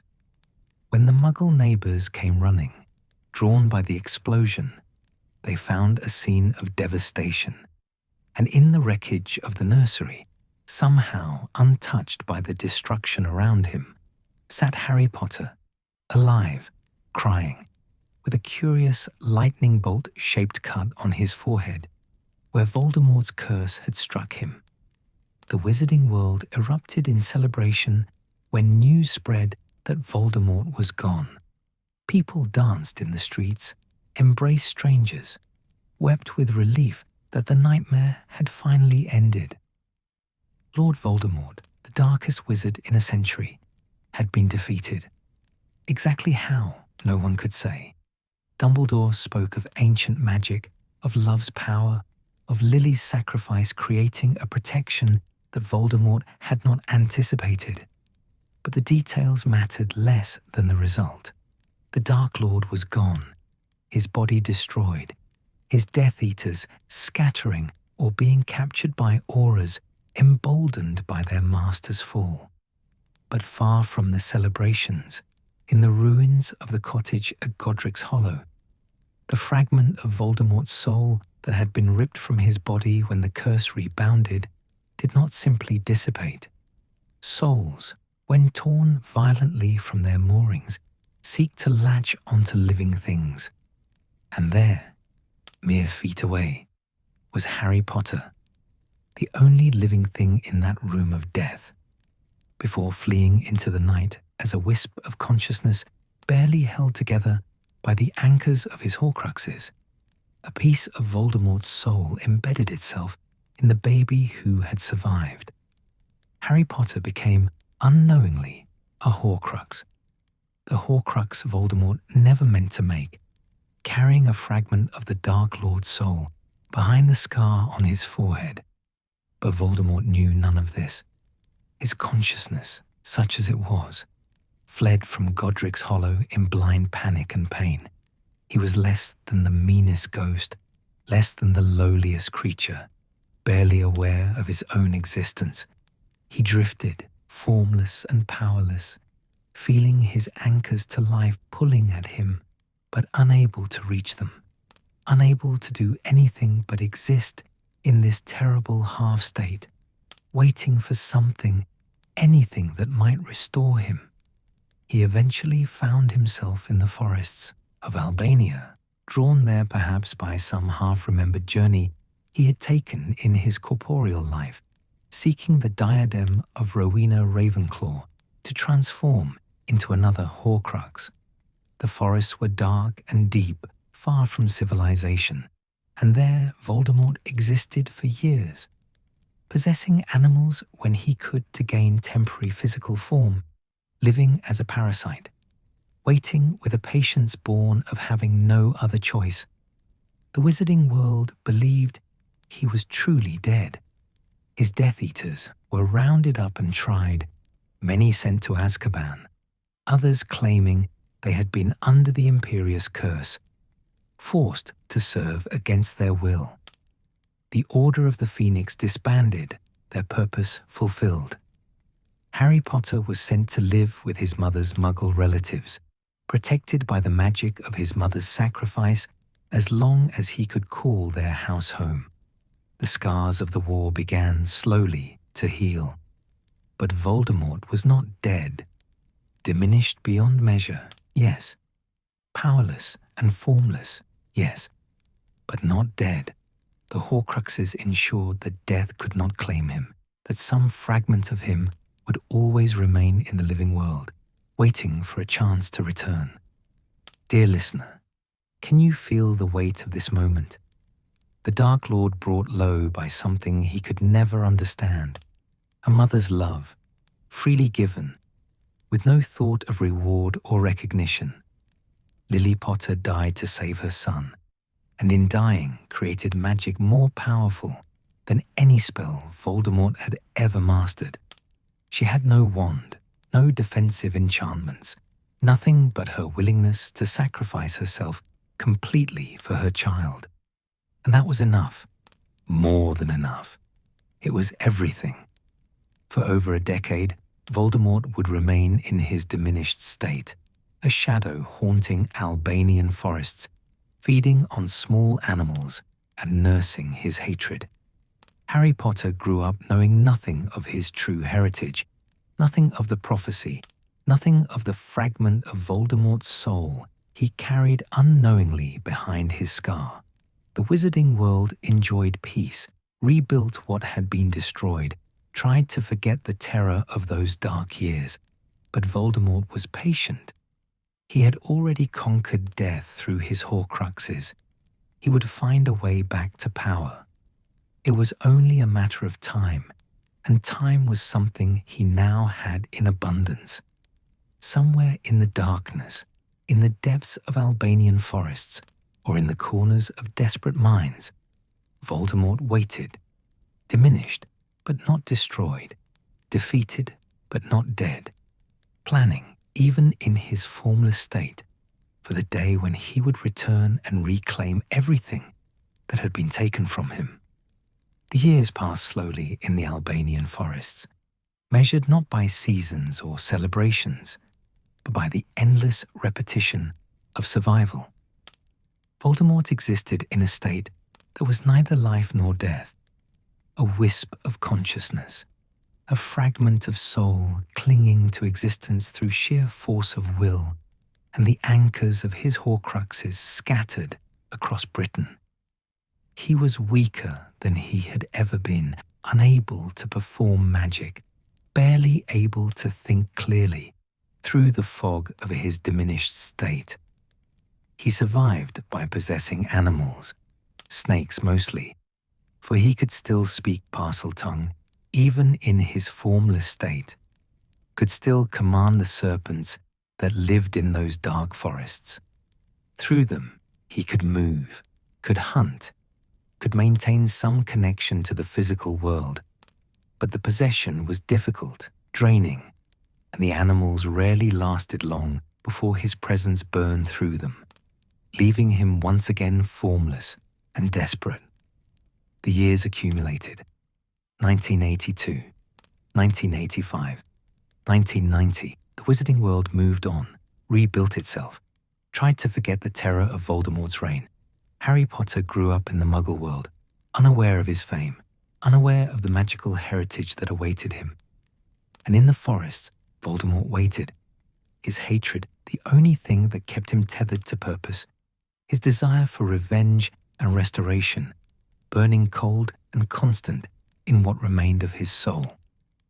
Then, in the winter of 1991, someone came to the forests, someone seeking him.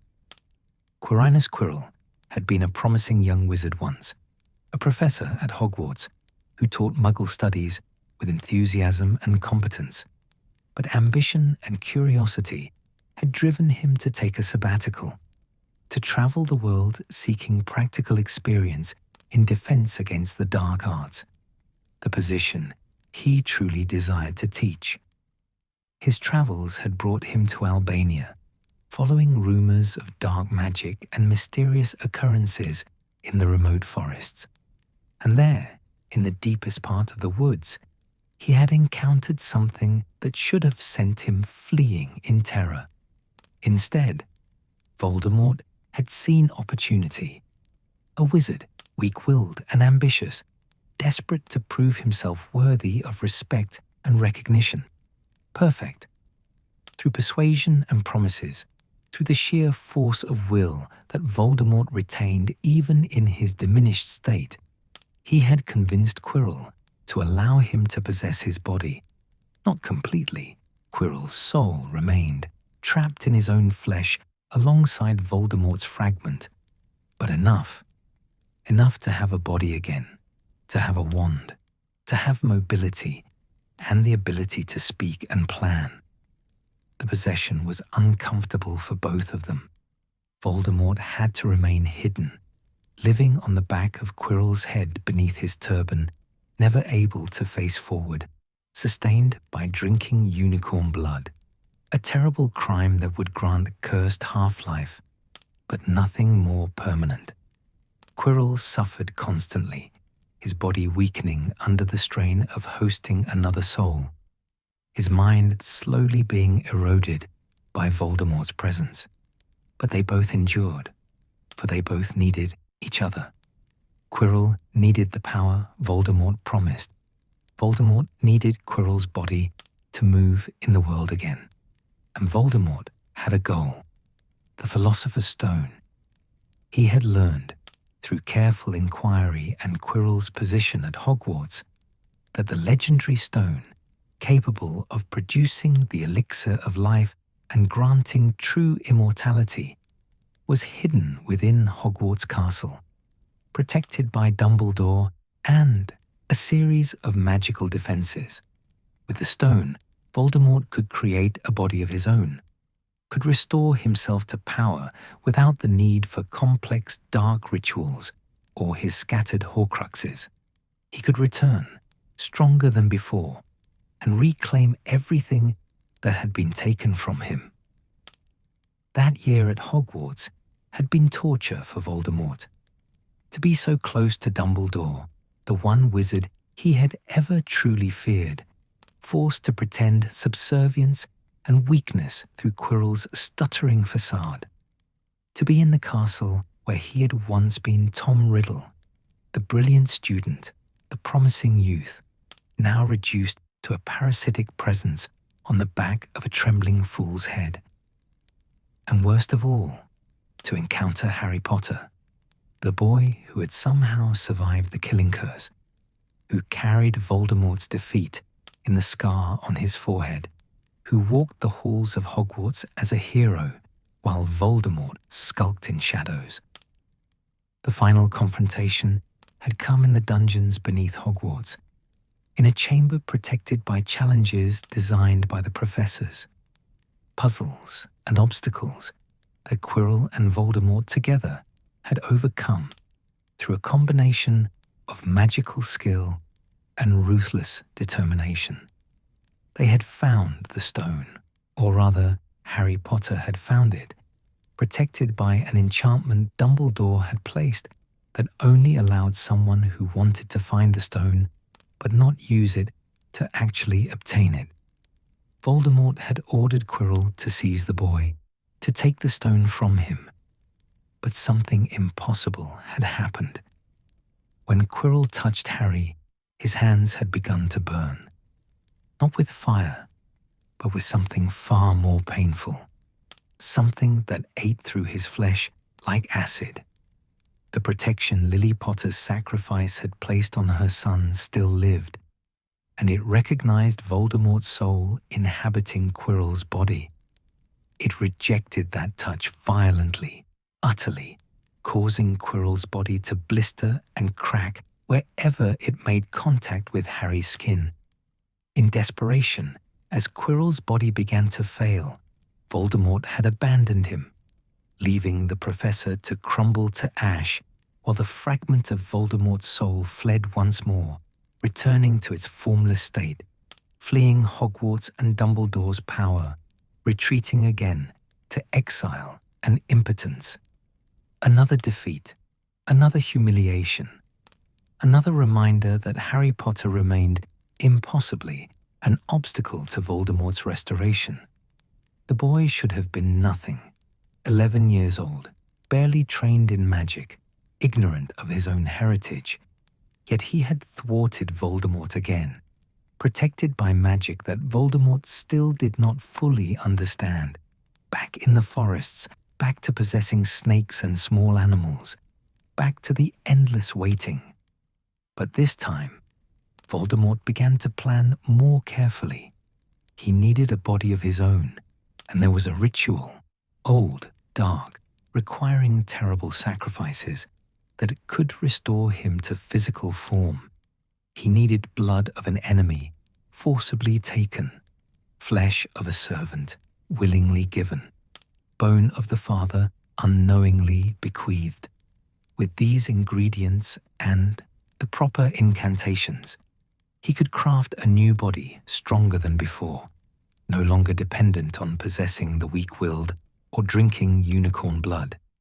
But he needed a servant willing to perform this ritual, someone loyal, someone capable, someone who could find him in his exile and bring him the ingredients necessary for resurrection. And as fortune would have it, or perhaps as his Horcruxes drew certain souls toward him, such a servant found him in the forests of Albania, Peter Pettigrew, the traitor who had betrayed the Potters, who had lived for 12 years as a rat hiding among the Weasley family, who had finally been exposed and forced to flee. He had nowhere else to go, no one else to turn to. His only hope was that his master might forgive his years of hiding, might restore him to favor, might protect him from those who sought vengeance for his betrayals. And so he had gone to Albania, following the whispers and rumors that spoke of something dark haunting those forests, hoping to find Voldemort and beg for forgiveness. Voldemort had accepted Pettigrew's service, not out of forgiveness, for Voldemort was incapable of forgiveness, but out of necessity. Here was a wizard who knew where the bone of his father lay buried in the Muggle graveyard at Little Hangleton, who could perform the ritual needed for resurrection, who was desperate enough to do anything to regain his master's favor. Pettigrew became Voldemort's hands and voice, caring for him in his diminished state, crafting a rudimentary body of snake venom and unicorn blood that gave Voldemort a small, weak form, infantile and hideous, but at least corporeal. Together, they had begun to plan. The ritual required Harry Potter's blood specifically, the blood of the enemy who had defeated Voldemort. They needed to lure Harry away from Hogwarts, away from Dumbledore's protection, to a place where they could capture him and take what was needed. And an opportunity had presented itself in the form of the Triwizard Tournament, a competition between 3 magical schools open to students aged 17 and older, requiring champions to complete dangerous tasks for glory and prize money. Through careful manipulation, through a Death Eater placed under imperious curse at Hogwarts, they had managed to enter Harry Potter's name into the Goblet of Fire, binding him magically to compete despite being underage. The plan was complex, requiring months of careful stage management, but it worked. Harry competed in the tournament, survived challenges meant for older students, and finally reached the Triwizard Cup, which had been transformed into a port key that would transport him directly to Voldemort. The graveyard at Little Hangleton on a summer night in 1994. The same graveyard where Tom Riddle Sr. and his parents lay buried, where Voldemort had returned to murder his Muggle father half a century before. The location was deliberate, poetic even, in Voldemort's cold calculation. Here, where his father's bones lay, he would be reborn. Here, where his Muggle heritage mocked him, he would rise again stronger than before, free of any weakness his mixed blood might have carried. Harry Potter appeared in the graveyard, transported by the port key, still clutching the Triwizard Cup, confused and alert. He barely had time to register his surroundings before Pettigrew struck him with a curse, binding him to the towering headstone of Tom Riddle Sr. And then Voldemort arrived, carried by Pettigrew in his rudimentary body, small and weak and hideous, snake-like and raw, but conscious and capable of speech. "Kill the spare," Voldemort hissed, and Cedric Diggory, the other Hogwarts champion who had touched the cup alongside Harry, fell dead before he could even raise his wand, his life extinguished for no purpose except that he had been in the wrong place at the wrong moment. Then the ritual began. A great stone cauldron was placed over a fire, filled with a potion that bubbled and steamed, waiting for the 3 crucial ingredients. Pettigrew moved with practiced efficiency, his wand directing the process, his voice reciting incantations in the ancient tongue. Bone of the father, unknowingly given. A bone rose from the earth of Tom Riddle Sr.'s grave, floating through the air to drop into the cauldron. The potion turned a poisonous blue, hissing and sparking. Flesh of the servant, willingly given. Peter Pettigrew raised his wand to his own right arm, his face pale with fear and pain, and with a single slashing motion, he severed his hand at the wrist. The hand dropped into the cauldron as Pettigrew collapsed, whimpering, clutching the bleeding stump. The potion turned blood red. Blood of the enemy, forcibly taken. Pettigrew staggered to Harry, a silver dagger in his remaining hand, and cut Harry's arm, collecting blood in a vial. He poured it into the cauldron, and the liquid turned a blinding white, sending up sparks and steam that obscured everything. When the steam cleared, a figure rose from the cauldron, tall and skeletal, with chalk-white skin that seemed to glow in the moonlight, red eyes that burned like coals, a snake-like face with slits for nostrils, and a lipless mouth. Lord Voldemort had returned, restored to physical form, more terrible than before, because now he carried Harry's blood within him, blood that included Lily's protective charm.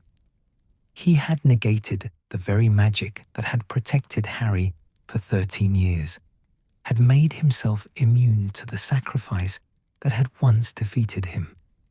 Voldemort stretched his new limbs, testing them, flexing fingers that were long and pale and spider-like.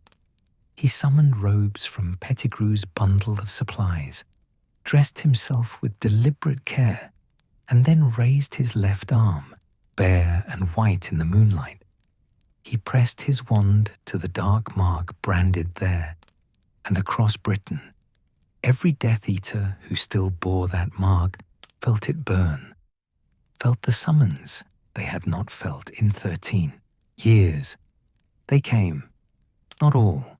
Some were still imprisoned in Azkaban. Some had died. Some chose to ignore the summons out of fear or disbelief. But enough came. They apparated into the graveyard in swirls of black smoke, forming a circle around their resurrected master, dropping to their knees, kissing the hem of his robes, pledging their loyalty once more. Voldemort surveyed them with cold satisfaction. Lucius Malfoy, wealthy and influential. Antonin Dolohov, brutal and effective. Macnair, the executioner. Crabbe, Goyle, Nott, Avery, familiar faces, devoted followers, ready to serve again. But many were missing too, and Voldemort noted each absence, cataloguing who had remained loyal and who had abandoned him in his exile. 13 years, Voldemort said, his voice high and cold, and carrying clearly in the graveyard silence. 13 years since I was defeated by a child, by a love I did not understand, by magic I had dismissed as weakness. But I have learned from that defeat. I have grown stronger, and now I have returned, and the wizarding world will once again no fear. He turned to Harry, still bound to the headstone, and smiled, a terrible expression, more skull's grin than human warmth. "I will kill you tonight, Harry Potter. I will prove that your survival was mere chance, that you have no power to stand against me. But first, I will show you how far you are outmatched. I will give you your wand and your freedom, and we will duel as wizard to wizard. And when you fall, the world will see that the boy who lived was nothing special after all." It was pride speaking, the same pride that had led Voldemort to so many of his mistakes. He wanted to prove his superiority, wanted to demonstrate that Harry's survival had been accident rather than testament to greater power. He could have simply killed Harry where he stood, bound and wandless. But that would not satisfy Voldemort's need to show dominance, to humiliate before destroying. The duel that followed was brief and desperate. Harry, freed from his bonds, armed with his wand, faced Voldemort across the graveyard. Death Eaters formed a circle, watching with hungry anticipation. Harry knew he could not win, knew that Voldemort's magical power was far beyond his own. But he refused to die without trying, refused to submit to fear even as terror clawed at his throat. They cast at the same instant, Harry's Expelliarmus meeting Voldemort's Avada Kedavra, and something extraordinary happened. The wands connected, brother wands with cores from the same phoenix, locking together in a golden thread of light. The connection held, pulsing with power, and ghostly figures began to emerge from Voldemort's wand, echoes of his recent murders, souls that his wand had killed. Cedric appeared, and an elderly muggle, and then James Potter, and finally Lily Potter, their shades offering Harry distraction and encouragement.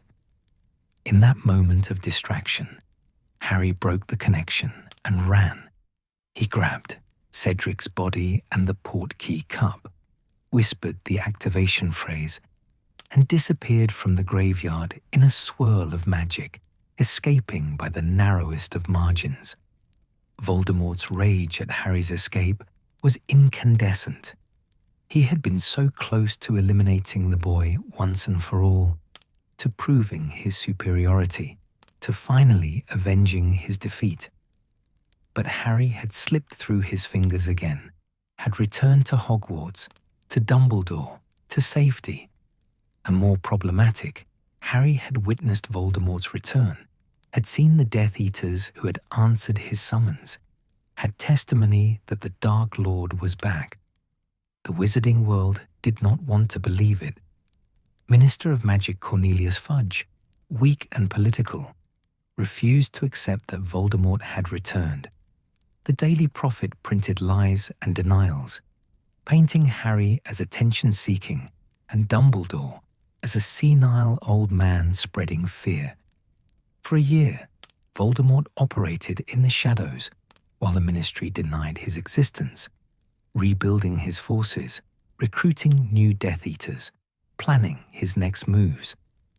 But in 1995, the denial became impossible to maintain.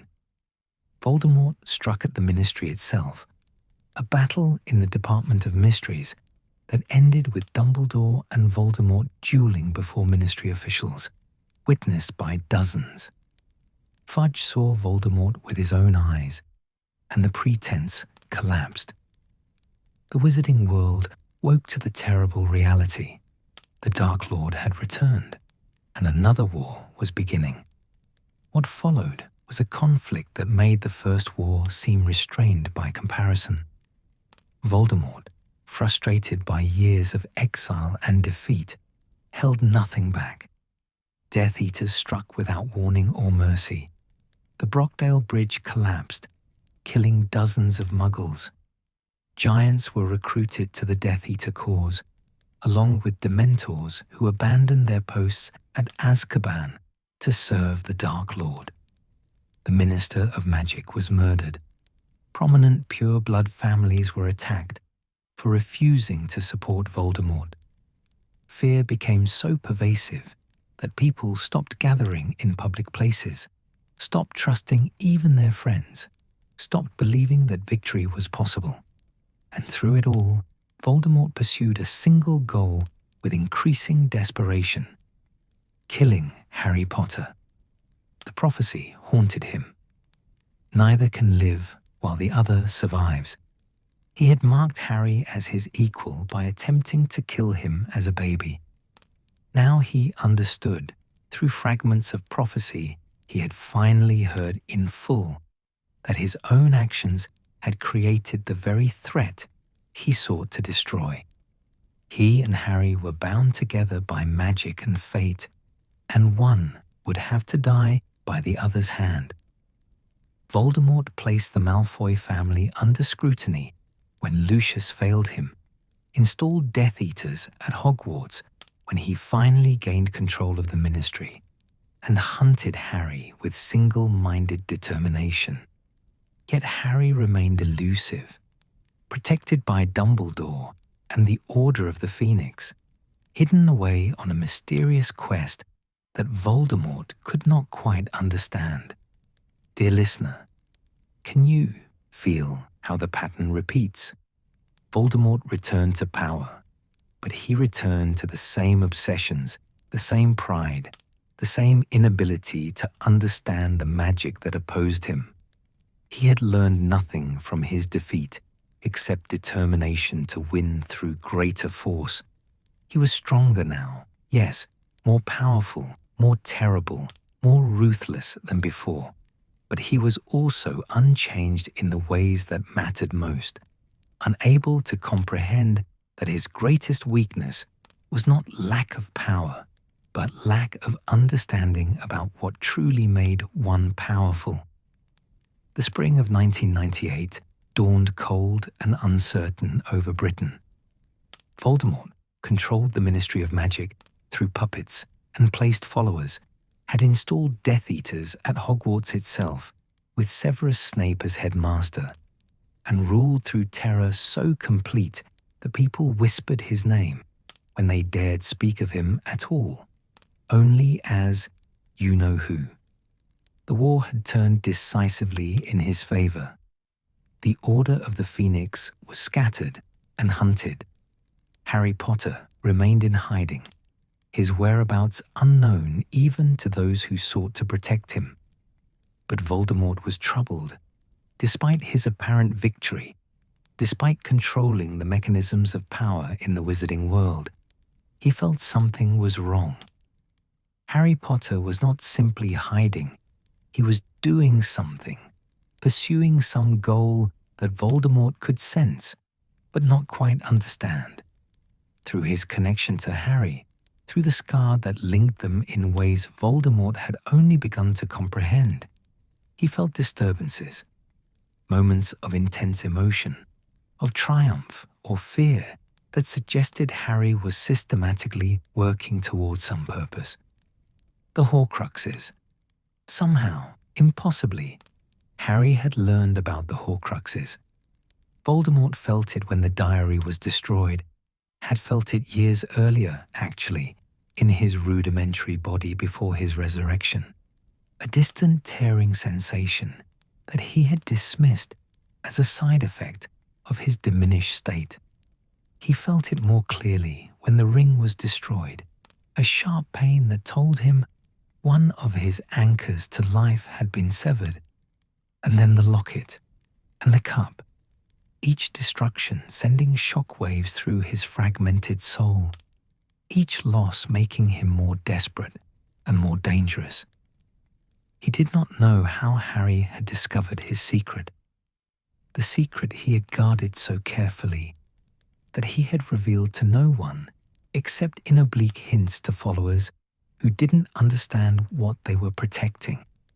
But Harry knew, and Harry was hunting his Horcruxes with terrible efficiency. Voldemort moved his remaining anchors, placed them in what he believed were safer locations, stationed guards around them. The diadem at Hogwarts, hidden in the Room of Requirement, where he had placed it decades ago. Nagini, his snake, kept always at his side. These two remained, along with one more anchor he did not consciously know about, the fragment of soul that lived in Harry Potter himself. And then came the night when Voldemort felt Harry's presence at Hogwarts. The boy had returned to the castle, somehow breaching the protective enchantments Voldemort had placed, somehow gathering supporters despite the Death Eaters who controlled the school. It was a brazen move, foolish even, but it told Voldemort something important. Harry must believe the final Horcrux was at Hogwarts. He was making his last desperate gambit, returning to destroy what he thought was Voldemort's final anchor to life. Voldemort gathered his forces: Death Eaters, giants, acromantulas, dementors, every dark creature and corrupted wizard who served his cause. He would end this tonight. He would kill Harry Potter, would prove finally and definitively that the boy who lived should have died as an infant. The prophecy would be fulfilled, but on Voldemort's terms, not in some moment of chance or accident, but in a decisive demonstration of superior power. The Battle of Hogwarts began as night fell over the castle. Voldemort's forces surrounded the grounds, a dark army that seemed to swallow the very light. Inside, students and teachers and members of the Order of the Phoenix prepared to defend the castle, to make their stand against the darkness, even though victory seemed impossible. The protective enchantments around Hogwarts held for a time, glowing barriers that kept the Death Eaters at bay. But Voldemort's power was immense. He and his followers hammered at the shields with curse after curse, and slowly, inevitably, the defenses began to fail. When the shields finally fell, the battle erupted in chaos and violence. Death Eaters poured into the castle and across the grounds, dueling with defenders, casting curses that killed and maimed and destroyed. The castle itself seemed to fight. Suits of armor animated by McGonagall's magic, statues that defended the corridors, protective spells woven into the very stones by the founders centuries ago.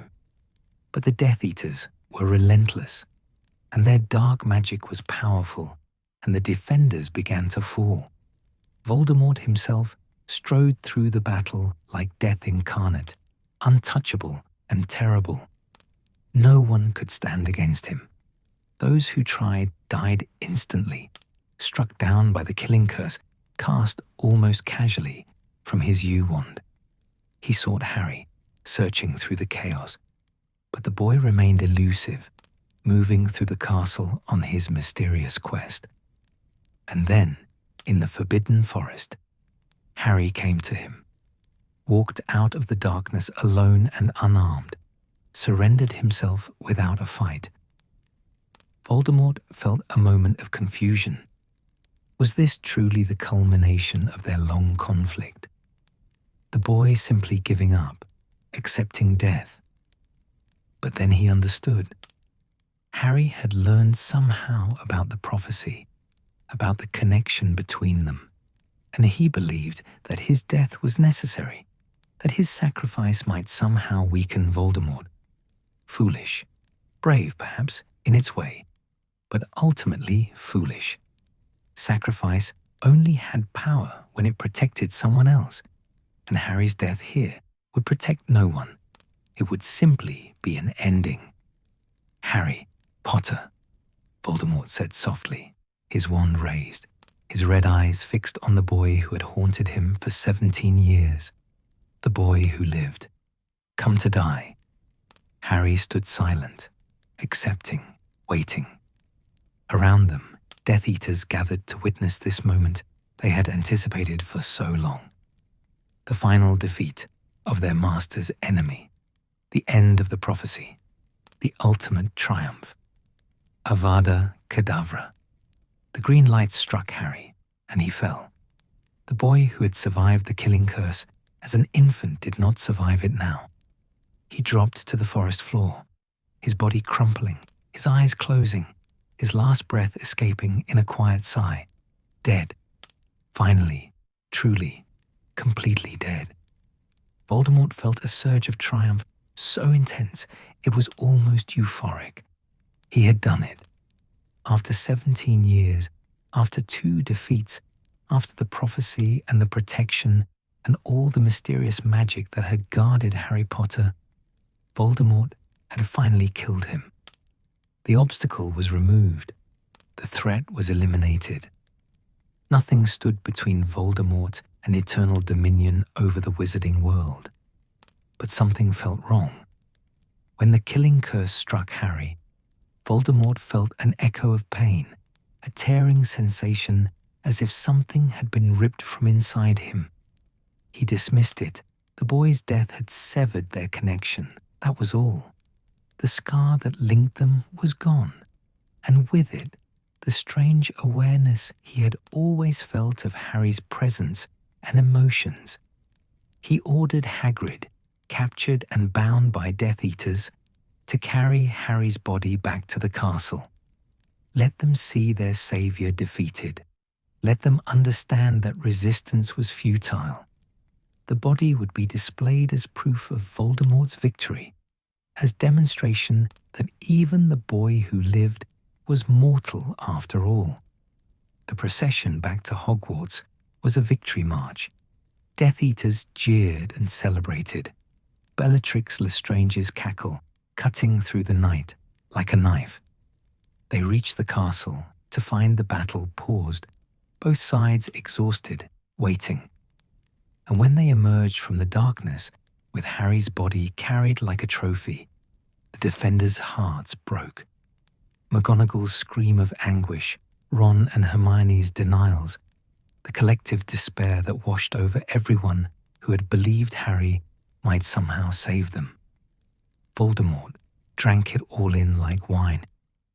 "Harry Potter is dead," Voldemort announced, his voice magically amplified to carry across the grounds.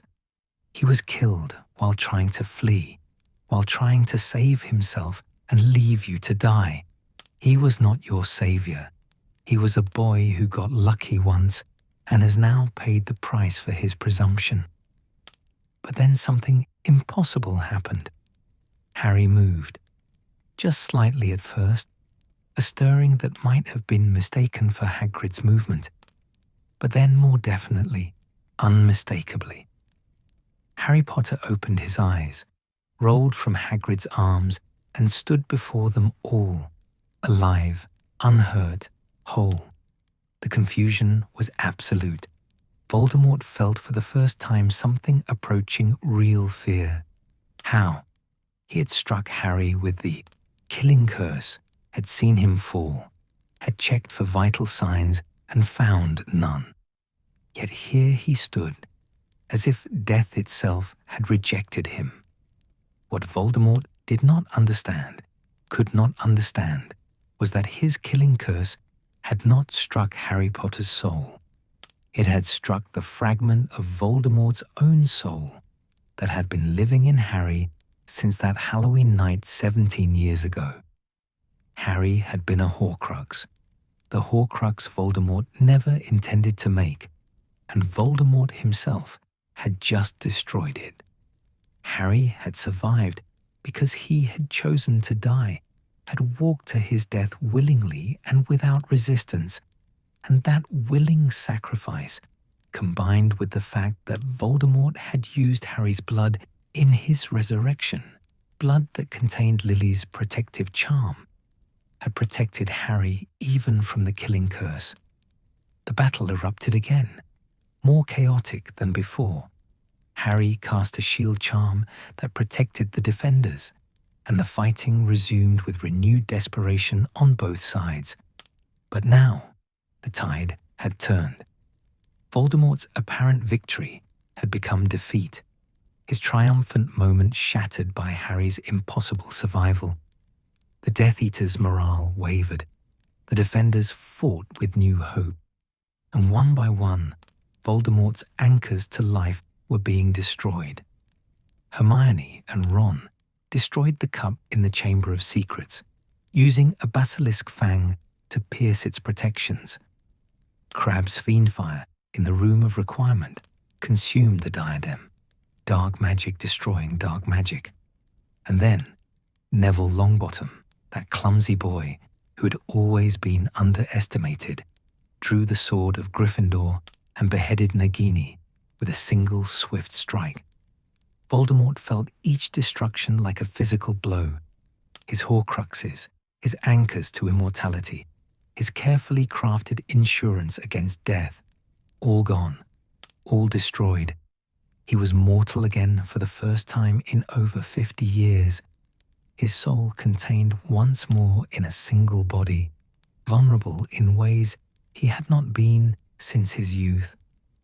The final confrontation came not in some dramatic, isolated location, but in the Great Hall of Hogwarts, surrounded by fighters from both sides, witnessed by everyone who had survived the terrible night. Harry and Voldemort faced each other across the hall, and Voldemort raised his wand for what he believed would be the final time. "The Elder Wand," Voldemort said, his voice carrying clearly despite the chaos around them. "I hold the Death Stick, the Wand of Destiny. With it, I am invincible. With it, I will kill you now and rule forever."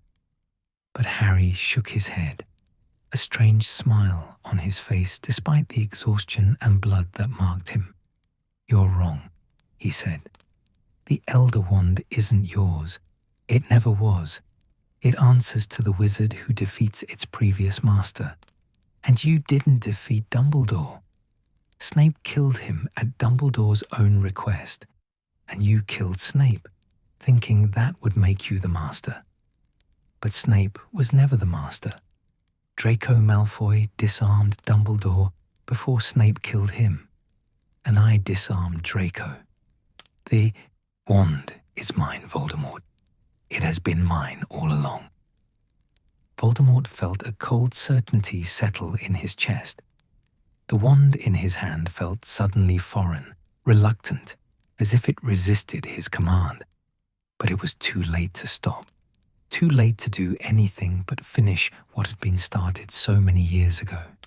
They cast together, Harry's Expelliarmus and Voldemort's Avada Kedavra meeting in the space between them.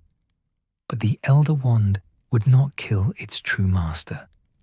The wand's allegiance was to Harry, not to Voldemort, and it refused the command. The killing curse rebounded, just as it had 17 years ago in Godric's Hollow, and struck Voldemort in the chest. This time, there were no Horcruxes to anchor him, no fragments of soul scattered across Britain to keep him tethered to life. This time, when the killing curse struck, Lord Voldemort died, truly, finally, completely. His body fell to the stone floor of the Great Hall, empty and still, and his soul, torn and mutilated by decades of dark magic, had nowhere to go but onward to death's realm, to whatever awaited those who had damaged themselves so completely in their quest for power. The silence that followed was profound. Then someone cheered, a single voice quickly joined by others, building into a roar of triumph and relief that shook the very stones of Hogwarts. Lord Voldemort, the darkest wizard in a century, the terror that had haunted 2 generations, was finally, permanently, irrevocably dead. His body was not given the honors accorded to the fallen defenders. It was removed from the castle quietly, taken away by those tasked with such grim duties, and what became of it was never widely known. Some said he was buried in a secret location, unmarked and unmourned. Others claimed his body was destroyed entirely, reduced to ash to prevent any dark magic from bringing him back. The truth mattered less than the symbol. Voldemort was gone, and the wizarding world could begin to heal. In the years that followed, dear listener, the world tried to understand what Voldemort had been and what his reign of terror had meant. Historians wrote books analyzing his rise to power, his methods, his mistakes. Psychologists, both magical and muggle, studied his psychology, trying to comprehend how a human being could become so detached from humanity, so willing to murder and torture without remorse. Parents told their children cautionary tales about the boy who became a monster, hoping the lessons might prevent future darkness. At Hogwarts, where Tom Riddle had once walked as a student and Voldemort had returned to die, the story became part of the castle's deep history. Portraits of those who fell fighting him lined the corridors: Dumbledore and Snape, Fred Weasley and Remus Lupin, Tonks and Colin Creevey, and 50 others who gave their lives that night. Their sacrifice was remembered, honored, woven into the very identity of the school. Harry Potter named his second son Albus Severus, honoring both Dumbledore and the complicated, tragic figure of Severus Snape, the Death Eater who had loved Harry's mother so deeply that he spent 17 years protecting her son, working as a double agent, playing a role so dangerous that even his death was misunderstood until the truth finally emerged. The Ministry was reformed, its corruption exposed and cleansed. Laws were passed to prevent another rise of dark wizardry, though the wise understood that no law could truly prevent evil from emerging if individuals chose that path. Vigilance was the price of peace, and the wizarding world learned to remain watchful without descending into the paranoia that had characterized Voldemort's reign. And what of Voldemort's legacy? What did the world remember of the wizard who had split his soul 7 times, who had conquered death only to find that his victory was hollow, who had achieved power beyond measure only to die alone and unmourned on the floor of the castle where his transformation had begun? They remembered him as a warning, as proof that intelligence without wisdom leads to ruin, that power without love creates only emptiness, that the quest for immortality, pursued without regard for the cost, results in a kind of death long before the body fails, a death of everything that makes life worth living. The wizarding world learned, slowly and painfully, that Voldemort had been wrong about almost everything. Wrong that pure blood made one superior. Wrong that love was weakness.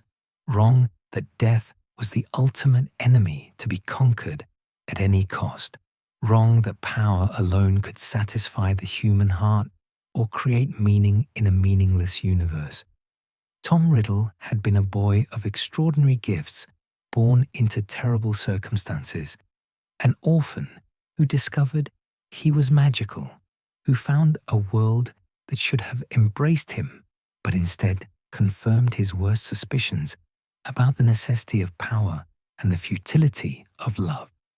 He had made choices, as all people do, and those choices had accumulated into a life of darkness that ended in defeat and death. Could it have been different? If someone had loved him as a child, if Dumbledore had shown more warmth when recruiting him, if he had found friends at Hogwarts who valued him for more than his charisma and intelligence, could Tom Riddle have become someone other than Lord Voldemort? Perhaps.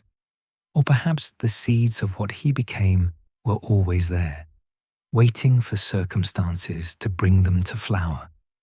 The question cannot be answered, and perhaps it is not the right question anyway. What matters is not what might have been, but what was, and what lessons the living can draw from the story of the dead. Dear listener, as you drift now towards sleep, let the story of Voldemort settle in your mind like autumn leaves falling gently to rest. It is a dark tale, yes, but one that illuminates truth through its shadows. It speaks of choices and consequences, of the dangers of ambition untempered by compassion, of the terrible price of pursuing power at the expense of one's humanity. But it also speaks of the enduring strength of love, Lily's sacrifice, Harry's courage, Snape's redemption, the loyalty of friends who stood together against darkness. These things proved stronger than all of Voldemort's dark magic, stronger than the killing curse, stronger than fear itself. In the end, Tom Riddle's story is a tragedy, the tragedy of potential unfulfilled, of gifts wasted, of a life that could have brought light to the world, but chose instead to spread shadow.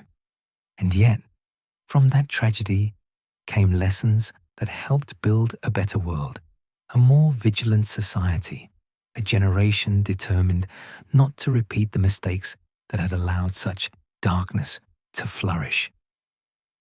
At Hogwarts, in the quiet hours when students have retired to their dormitories and professors walk the corridors ensuring all is well, the portraits sometimes speak of the night the Dark Lord fell. They remember the terror and the triumph, the losses and the lessons, and high in the headmaster's office, a portrait of Albus Dumbledore watches over the school, knowing that vigilance must never end, that each generation must choose anew between darkness and light. The castle stands eternal, its stones soaked in history, its halls echoing with the footsteps of thousands of students who have learned within its walls.